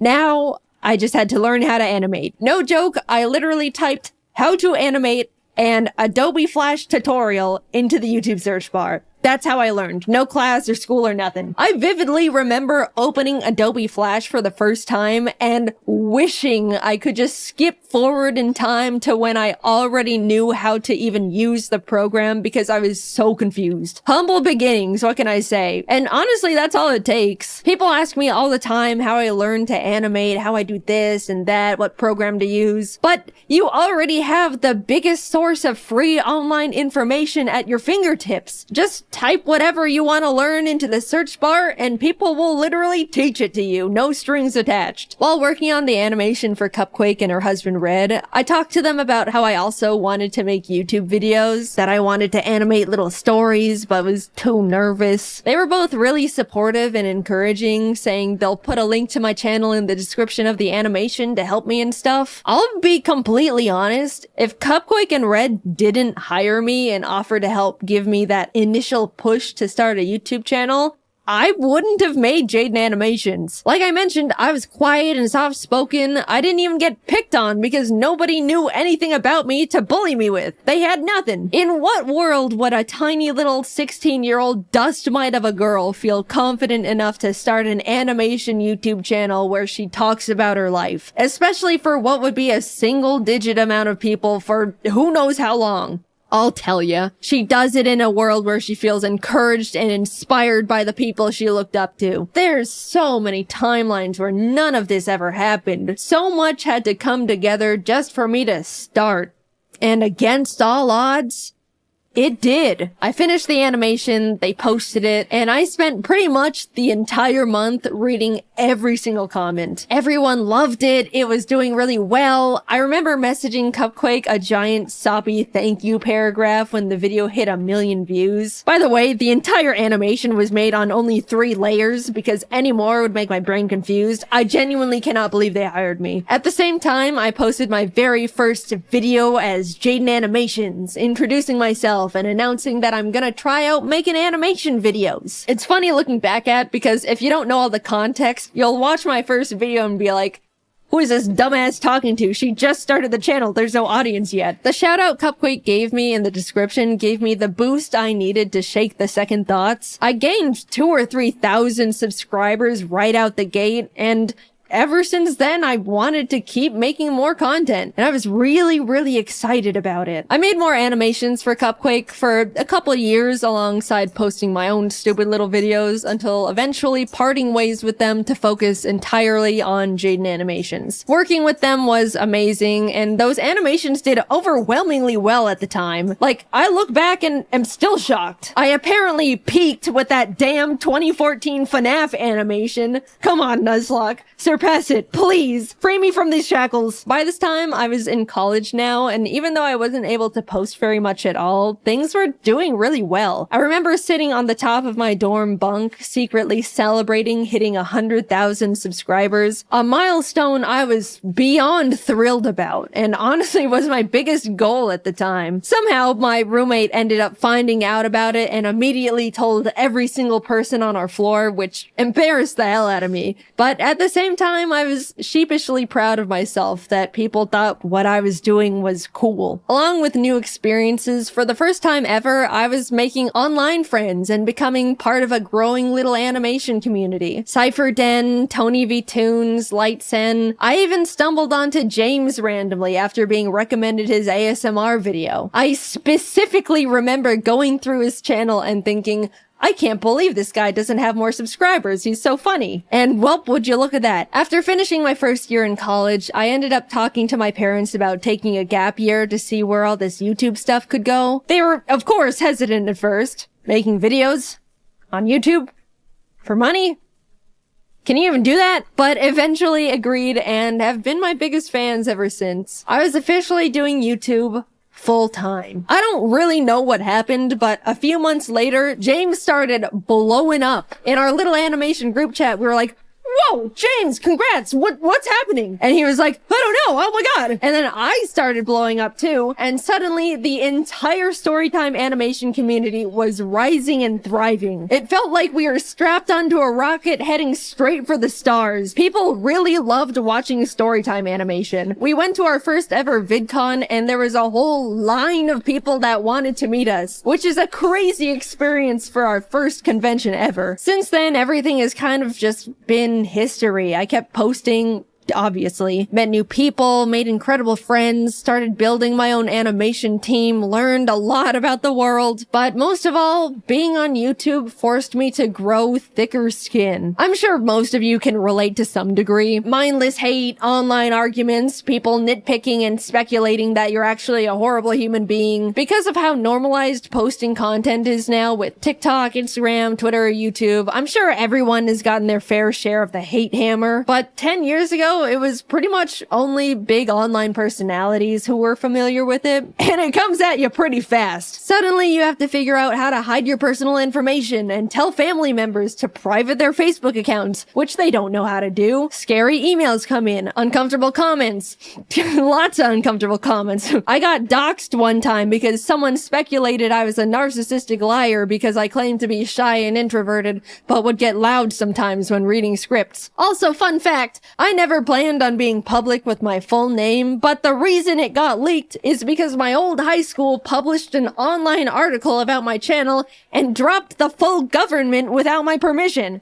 I'm still pissed about that one. And I know, this is genuinely what you just have to expect when you make content online. It's awful, but it's the truth. I didn't want to quit, so I adapted to the horrible things awful videos made about me for attention. There's nothing a passerby hate comment can say that could surprise me anymore. If anything, they're all the same and it's just annoying at this point. Not saying I'm happy that I went through all of it and it should have happened. People can be genuinely awful. But I'd like to say I've come out of it all a version of myself that wouldn't have existed otherwise. Not because of all the shitty things, but in spite of them. I've learned how to stand up for myself, grew my confidence, learned how to separate myself from my work and not take comments personally. All things you learn out in the world over time as you grow up. But cranked to 100 and during the most insecure years of a person's life. It was hard, but hey, I'm still here, aren't I? I look back and see my mistakes. bad takes, stupid ideas, regret here and there. It's overwhelmingly stressful to grow up and learn and change while in the public's eye, even more now than ever. But all things considered, I believe I was always trying my best in the position I was in, was constantly trying to be the best person I could be, and I won't ever be upset at myself for that. Also, I do want to say, a big thing that's followed me throughout almost my whole career at this point is the fact that yeah, I've talked about mental health and things I've struggled with at the time, like anxiety, depression, rock bottom confidence, etc., etc. I've definitely spilled my guts out on the floor in front of the internet a couple times in my day, and there's no part of me that regrets it at all. A lot of people have told me that they felt more understood or learned things about themselves through those videos, but as a now adult that's had the time to grow and adapt and overcome these things, man, you guys kind of still think I'm a little bit pathetic. I see comments all the time when I'm in my friends' videos or being involved in a big event, and so many people go, wow, I can't believe how far Jaiden's come from being this puny little scared teenager. I'm so proud of Jaiden really stepping out of her comfort zone here. She is just so brave for showing her face after dealing with such low confidence. That one's always funny because it can definitely come off like I should still be self-conscious, which I'm not, by the way. I get what those comments are saying. I really do. But guys, not everything I do has to be brave. I'm just doing fun things with friends on camera. We don't need the 24/7 Jaiden cheer squad busting out the trophies and medallions every single time. And we also don't need the Jaiden defense squad scrapping with anyone that says anything non-positive about me. It's the internet. People have the right to not like me for whatever reason. I promise, it's okay. I'm an adult. I'm doing fine. I appreciate the concern. At this point, it just comes across like I'm very pathetic and puny and can't do anything. Now, somehow, a decade has passed. I'm not the tiny, small 16-year-old who's afraid of everything and can't talk out loud for more than 15 minutes without straining her throat. That's true, by the way. I spent 15 minutes recording audio for my first video and my throat was dead afterwards. It was pathetic. Now I can record for an hour, which still hurts my throat. You can probably hear it, but that's a 400% improvement right there. I'm 26, created hundreds of hours worth of content, have the most wonderful team in the world behind me, am surrounded by amazing friends, live with the most important person in my life, with the most important little creatures in my life. I've gotten to meet content creators I've looked up to, got to tour and travel the world with talented friends, talk on panels to hundreds of people who wanted to hear what I had to say, been able to tell the people that inspired me how big of a role they've played in my career, and even got to stand next to them as an equal. I'm happy. Sure, it's always been and still is difficult dealing with the stress of being in a big spotlight. I went through some bad stuff, navigated rocky mental health, trusted people that hurt me, had to pretend not to be affected by things that were genuinely hurtful just to not empower people that wanted to see me break, all while in the eye of the public where one wrong step could crumble everything I've ever created. But I'm really happy with the place I'm at, the person I've become, and the environment I've built around me. So, what's that leave me with now? A full decade, man. Damn. 10 years of the most difficult, enjoyable, terrifying, exciting, stressful, grateful, soul-crushing, unforgettably special moments of my life. How lucky and grateful I am to have the privilege to say I've gotten to experience so many impossible things, to have so many dreams created and come true, to see myself persist through such a difficult position to be in. After taking a lot of time reminiscing and thinking about what could come next, the direction I want to take to follow what could keep making me happy, I've come to accept that YouTube isn't gonna be part of it. I'm happy with what I've accomplished. I had my rise and grind years. I experienced real and true passion. That's all I could really ask for here. There's not much else I want to do beyond it at this point. But before you freak out, I'm not quitting right this moment. I still absolutely love making content and still have the desire to keep making videos. But my YouTube years are numbered now. I fantasize about logging off as Jaiden Animations and becoming a normal person again. I want to move to a random ass town in a random ass place, have a little house with my creatures, have a normal job with normal hours and normal problems, live a life where people don't know who I am before I introduce myself. Not saying I don't like being recognized. You can come up to me, I promise, I don't mind. But eventually I just want to feel like a person again. Normal is rapidly changing nowadays, but I don't want this chronically online lifestyle forever. How nice it would feel to one day not have to triple check every single thing I say in fear of people's pitchforks, or fear for my safety when people maliciously leak my private information, or even be constantly surrounded by strangers' opinions on me and every version of myself I've ever been, every moment of my life. I hold it all together pretty well, I'd say. I mean, it's my job to. And none of these negatives have and ever will outweigh the positive aspects of this incredible opportunity that you guys have allowed me to have. I don't want to come across like I'm complaining. I very much understand this is just unfortunately part of it all, and I'm very privileged and very grateful. But I can't do it forever.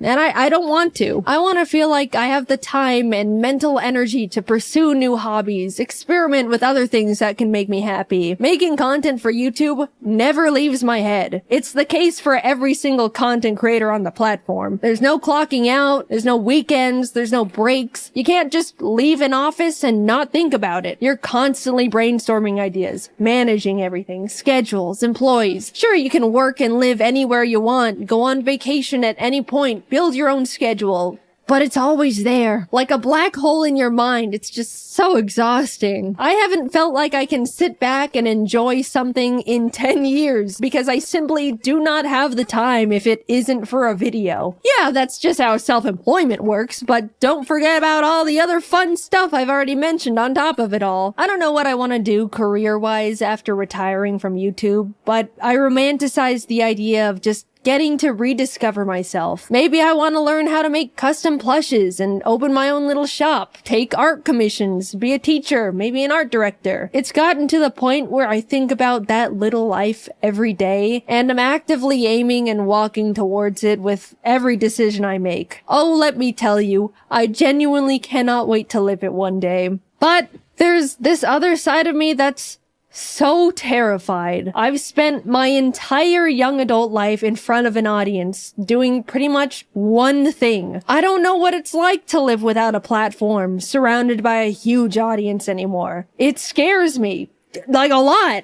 I don't want to need this, but I'm scared that I do in some way. When the time comes, I'll definitely work on that fear in therapy or something, but I do think about it a lot. I'm not done with YouTube just yet. I still want to make animations and tell stories, animate little gaming videos. I still just love it so much, and I'm not going away just yet. Sorry to disappoint some of you. I just wanted to let you guys know how grateful I am that you've helped me be right here. I've gotten to meet hundreds of people who told me how much they liked my videos, felt inspired, discovered something about themselves, even did something as small as laugh at one of my stupid ass jokes. I can't wrap my head around the idea that a lot of you grew up watching my videos and are like functioning people in society now. That one always feels like, I know you're not calling me old, but you're calling me old. I'm grateful for all the art people have drawn for me. Even now, it's still so surreal. From the cute little doodles from kids to jaw-dropping, fully rendered pieces from artists of all ages. Like, you guys are better artists than me at this point. What do you mean I inspired you? Why does my art look like that then? The whole reason I show fan art at the end of my videos is because I look back at the feeling I got when Cupquake put my art in her videos, and I want to be able to give that back to other artists. People have told me they watch my videos to laugh, listen to while working, to feel better after a crummy day. All the ways I used to consume YouTube back in my day. Even though it's easy for me to tell myself, they're just little stupid videos I make. What's the big deal? It kind of also feels like I get to contribute to a cycle I used to be on the other side of and pay it back. I don't know, it just feels good knowing I've made stuff that's made people feel better in a way that other content creators used to make me feel better. I've rambled quite a bit, but thank you for letting me make these silly videos for 10 years. I never would have thought any of this could have happened to little old me, and definitely not for this long. I absolutely thought I would have been tossed aside and forgotten by now. I look back at when things were starting to roll, and I was like, I've got like a 3-year shelf life left. I'm forever grateful for you, my friends, my family, my team. I don't know what my life would have looked like if I didn't type Minecraft into the YouTube search bar when I was 14. Who knows how much more time we have with each other, but just know it has been and still is an honor to be here. And until then, I'll be doing my best to keep doing what I've been doing for 10 years and just make these silly little animations. You know, the timing is a little awkward to have just won a giant MrBeast YouTuber challenge that put a lot of eyes on my channel, only for the first thing for me to put out since winning is me talking about how I'm really tired and want to retire one day. That was not intentional, I'm sorry. But yes, the next video coming out will be about me winning the MrBeast Cube. We're still working on getting the money all set up to be given away, so you can stop emailing me asking for money. It's not gonna work like that. Anyway, thank you to everyone who's been with me at any point of my YouTube career. I've still got a little bit more juice left in the tank. I'm forever lucky to have lived the life I have and to continue living that life. And I appreciate you guys for sticking around. I'm excited to spend a bit more time with you all. So I'll see you in the next video. Bye-bye. Hello everyone. So today we have a very, very special video. We just hit freaking 100,000 subscribers. What? And obviously we have to do something special. So I was digging through my closet a couple weeks ago and I stumbled upon some extremely old, very cringe-worthy drawings from when I was like tiny Jaiden to slightly teenager Jaiden. So I thought that maybe we could go through them and laugh at how horrible I was. And also Kate's here. Hello. So let's get through this. So obviously here, I was writing a... my mom wrote like the age of most of these. Oh, I was 7 when I drew this. But the bird though, that's pretty good. Yeah, the bird. Superman stance. And like and then my snake eyes. And this fashion sense right here. Half blue, half pink. I was like obsessed with stickers when I was little, so I remember like, you were. I would just have whatever stickers I could find and then just draw around them. We have the sun here, and they're all helping like pull all my dogs on this leash that's defying gravity. And so are the clouds, and they have very inspirational quotes. Do it! Just do it! I was 7 here too. Oh, I remember you had a stuffed animal. And yeah, then you had this house. I was obsessed with stuffed animals. And I drew, like, I was inspired by my animals. So I always drew. I don't know. This? I have no idea. Satellite dish. It's a little dangerous. I don't know. There's like a scorpion falling down. And I don't know if he's dying or he's Scorpion Jesus walking across the water. But it's funny because I remember drawing like most of these when I was little. So it's like nostalgia fest everywhere. Oh my god. Is this Squidward? He's like, is he on his hat? What the heck? Oh no, that's not a comfortable place to be sitting. So we have this beautiful masterpiece of SpongeBob and Mr. Krabs over here. And the whole scenery and Squidward's situation. Another SpongeBob. This one's a little bit more action-packed. Oh my god, Sandy looks like a dinosaur. Sandy the dinosaur. Sandy... What? Water Sandy. out for clouds? Sandy, water out for clouds. Sandy, watch out for clouds. Oh. And then Sandy is with up an E. here. How old? How old? Oh, on the back it said Happy Halloween. Sorry if it's like not in the camera view. We're just, yeah. So I was 7 back here too. Obviously a child artist prodigy. Oh, that cat. This one's from you, Kate. Oh look. my gosh. She wrote her name so tiny on That's really small. Look how beautiful. Our hands and our arms are just greatly placed. Beautiful cat growing from the ground. What in the world is that? It's like a ghost sheepdog. Was this a big mouse? I have no idea. I like the clouds, the expression on the clouds. Oh! Oh! This is I remember when I was really little, I had like an obsession with making books, and Scruffy was my old dog. So this is a Scruffy pop-out book with staples on the side, the best quality. So, so now we have like a accordion, that's what they call it. Pop-out book. Can you see that pop-out? That is phenomenal. And again with the title, Scruffy pop-out book, just in case you missed it. Oh, so we have Doghouse, In-house. Dog in the house. With that amazing 3D pop-out. Next page. Oh. Doing a handstand. Leg layer. And then I felt the need to label every single part of his body. Oh, this is like showing the leg. So ear,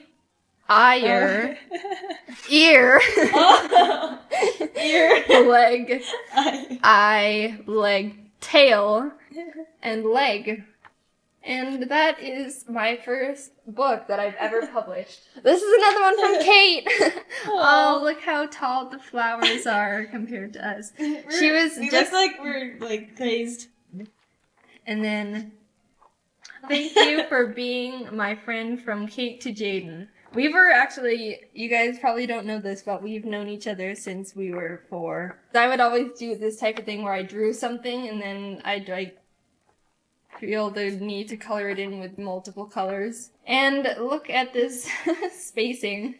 Jaiden and Kate. I don't know what this one is. I'm like She's climbing going up the stairs with her basket. That's pretty cool. To Mom, Dad, Scruffy, and Jackson. I like how I put my dog in front of my own brother. Oh, this one's not too bad. I don't know what's going on in this picture here. They're all like angry about these very emotional clouds after this cheetah family and their little babies. Oh, he's saying, Chewy did it. And then he's like, the son. I did it. What did they He's do? the sharp teeth. I have no idea. This is my old wish list from when I was Oh my little. God. Like whenever we had like Christmas, and we didn't just like we had 3 things to ask for. 3 wishes for the world, 3 wishes for the family, and for myself. So obviously here, I was asking for a gym mat, a SpongeBob game, which is like those really old school plug and play games, and then some drawing books. But also, in the wishes for the world, I said, never fitting. Fighting. Oh, never fighting. Everyone stays healthy. Everyone stays healthy. Everyone stays happy on Earth. Oh, that's very good, Jaiden. I was such a giving child. For family, I put everyone loves each other. Eat each other. Everyone eats each other. Everyone says, oh wow, I was really wanting everyone to stay healthy. Again with You're the Chewy obsessed stuff. with Chewy. This is like some rainbow power here. Also, I remember doing that. I'd also like put my name in the corner and then highlight it with a color. Make sure everyone knows you did it. Yeah. No one steal this original artwork. Oh, we're 8 now. I was so 8. We're getting better. I was improving. I don't think this is mine. This one's my favorite. But here's Otis and Otis. Froggy and Steve and Pecker. And this guy is saying hi. Oh dear. So it says in bold words, to Mommy and Dad from Jaiden. And I have a cat, a pet cat, that I can't have in real life because I'm allergic. And also, I have these wonderful double pants going on. I would like fold my drawings in the most ridiculous, tiny, squarish ways. So like, I like deliver it to the person and be like, look, here, I drew this thing. And it's like origami, tiny miniature square. Oh, well, this is when we went to church. It is Christmas Eve. We are at church in Mommy and Daddy's room. And Scruffy's at home. Alright. So here's Scruffy. And then here's church with loudspeakers or windmills. Those are scary. And I remember like drawing these hands like this is like 3 pointers. This is again at church, but I remember like you'd have to like draw. Oh my gosh, look at this. Oh my god. Okay, so like doing a hand thing, and then my friend like reached over my hand and like dotted her marker on my paper. And I was like, no, don't do that. So I scribbled it out, and then she kept doing it, and then I kept scribbling it out. Oh my god. This is from Kate. That's a scary bunny. Oh my gosh. I actually still have this stuffed animal. Let me go get it. There he is. You can see the attention to detail that I had in here. And then again with the bird who's just flying without having to fly. I think that one's better. Good job. Oh, there he is again. Oh, here he is again, yeah. And then it looks like we're on top of Oh gravestones my god. with my very long legs. Somebody died. Who's that? Here's Jax. He doesn't get to stand on a grave. He gets to stand on the grass. Here's another one. And I drew the sun underneath the sky. The Another bird. What if this is how I drew myself, like, on this channel? Hello, everyone. That was good. Oh god. When I was 10 here. Yeah. 2007. Okay, so, excuse me while I cringe a bit. I also like making my own little characters. Oh, I did too. I remember that. Yeah, so this was Saturn the Bat, and he had 2 different colored wings, which made him very special.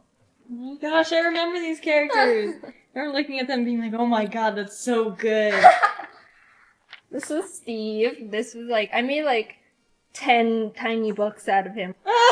And this is probably one of the first characters that I ever made. This is a stick man called Iggy, and I would like play around with making expressions with just eyes. And then here are my characters. The 3 that you just saw, and then 2 others. And then here they all are dancing. This is good. I like this one. Okay, so I remember thinking when I was little, I'm gonna draw all the Animal Crossing characters in the whole game and their house. God. And that didn't last very long because I only did 1. Oh, you wanted this bird. I've wanted this bird. I still want a bird, but not this one. Where's his other leg? That's what I was wondering, actually. I was very proud of the branch that he was sitting on. Yeah, it's a good branch. No, it's not. Oh, this one's good. How old were you? I was like on a bird craze. I think I drew this at the same time as the other one. It's a good one. Yeah. This is a cockatiel. It's okay. The legs are kind of wonky. This is how I used to draw birds. It was like my own style of drawing birds. Here's like an example of my comic book that I would like draw comics all the time. So there's an alien, and he somehow gets transported into Earth. He's like, oh no, I need to get back to my old planet. Oh no. And then there's a human. You look cool. You look so cool. And he's like, no. And then so he's like, oh, I need to go back to my old planet. And then the human is like tagging along. And he's like, no, you can't come with me. And then apparently she does anyway. And he has to let her, I guess. And something bad happens, and he kicks a tree. And then he finds the portal and he goes back home. To his computer, good. Yay. Good ending. Most of society. And let me also point out that I had 2 other ones like this. Oh my god. And they were exactly the same story. Really? Just with different characters. Oh my gosh. I remember doing this in an art class. I drew mice all the time. And I was 10 here. We're getting older. I think the, thing of the project was to use a bunch of different patterns and write your name. Yeah. That's pretty cool. I think this was for Looks like his circulation got cut off in certain places. This is like art class in 6th grade. And she's like, okay, draw a castle. And I was like, that's a good one. And then there's like I always had like something funny going on in the picture. So there's like a little guy who's like, wrong address. Okay, so here we have the power of Switch. Oh, and up here it says I'm 12. So here's my character that I made, Switch. Apparently he can transform, and I went crazy with all the dots here. So here's his electric version, and here's his water transformation, Flo. He's got a nice mermaid tail. Oh, that's nice. Oh no! That's okay, his high version. keep in mind, I was 12. I didn't know what weed meant. I was just thinking like, oh, I can't have a name be grass. Let's just think of what else is grass. Oh, weed. Oh no. So, I remember doing this one. I would like... That's like really good. I'm a very patient detail. person. Yeah, seriously. If you can't tell, I'm very patient. Yeah. Look all at these all little that. stars are drawn by me. And then there's kind of a random dude sitting on a bench here. He looks like this is what he's seeing. He He's high he again. encountered that weed character. Yeah. Here, I was like getting a little bit more serious. So, I don't know if this will pick it up, but it was like a bird. I remember finishing this, I was like, wow, I'm really proud of this. And it's like, it's okay, the wings don't really make sense, but I was 13 here. And here's another character that I was like that one. obsessed with, a bipedal wolf. And he's like aggressive here, and then he's like sitting down, aggressive. Aggravated. Aggravated. When I had binders, I'd always like want to draw a wallpaper for Superman them. sheep. And I wanted to do like a sheep one. So this was like in my binder. Here's a kangaroo that I never finished. A dinosaur in pajamas. A dinosaur in pajamas. And then there's like a little fangirl. Oh my it's like, God. "Ee, so lovable." And then I like the little stick arms. I had a book that was like, look how to draw. And then I would just trace everything from it. Oh. So these are all traced. There's nothing wrong with tracing because that's how I started. I traced this raccoon, but I drew the rest. I got the little flies. Yeah, there's like Go little, into it. there's like little fireflies. And Cute. I was like, how do I draw trees? And I was like, oh. I still don't know how to draw trees. This is from a manga book. Yeah, I was like obsessed with this You were. book. It was about Yeah. this guy who recycled his bottle and then it came to life and it was like his pet. I drew like random sceneries when I was bored. And I didn't finish them. I like this one. It was like a kid who had his ice cream. Okay. And there was a disaster going on in the background. And then there was a grown man who dropped his ice cream. Oh my god, his beard.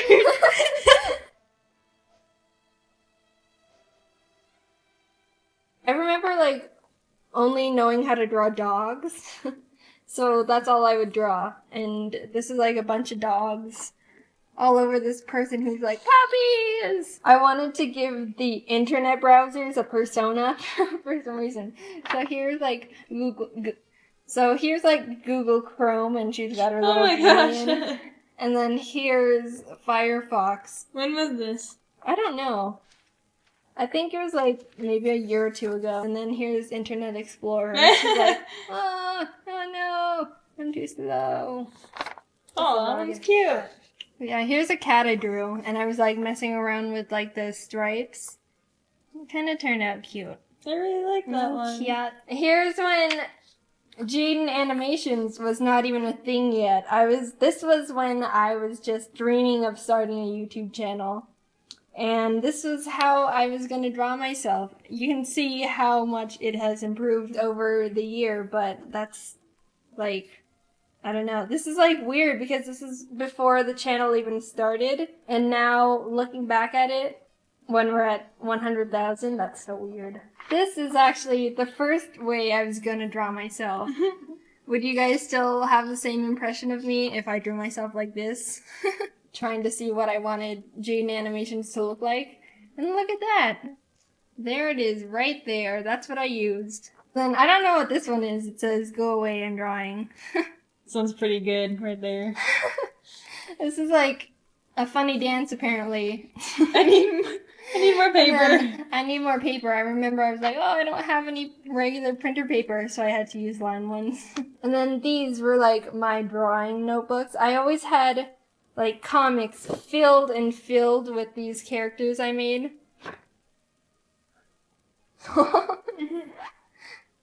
On the back here, let me also note that my brother was really into Michael Jackson. Oh my god. So on the back of my sketchbook, he wrote Michael, and it says music, artist, identical, cool, Hi. Awesome. Eats good and learns well. Wow. And Jay rocks. Wow, because of all those things right there. So that was going through my old drawings. Thank you guys for watching. I hope you enjoyed. I found it very cringeworthy. Thank you so much for helping us reach this huge milestone. It's really mind-blowing to think that we've come this far. So thank you for watching, and I will see you all next time. Bye!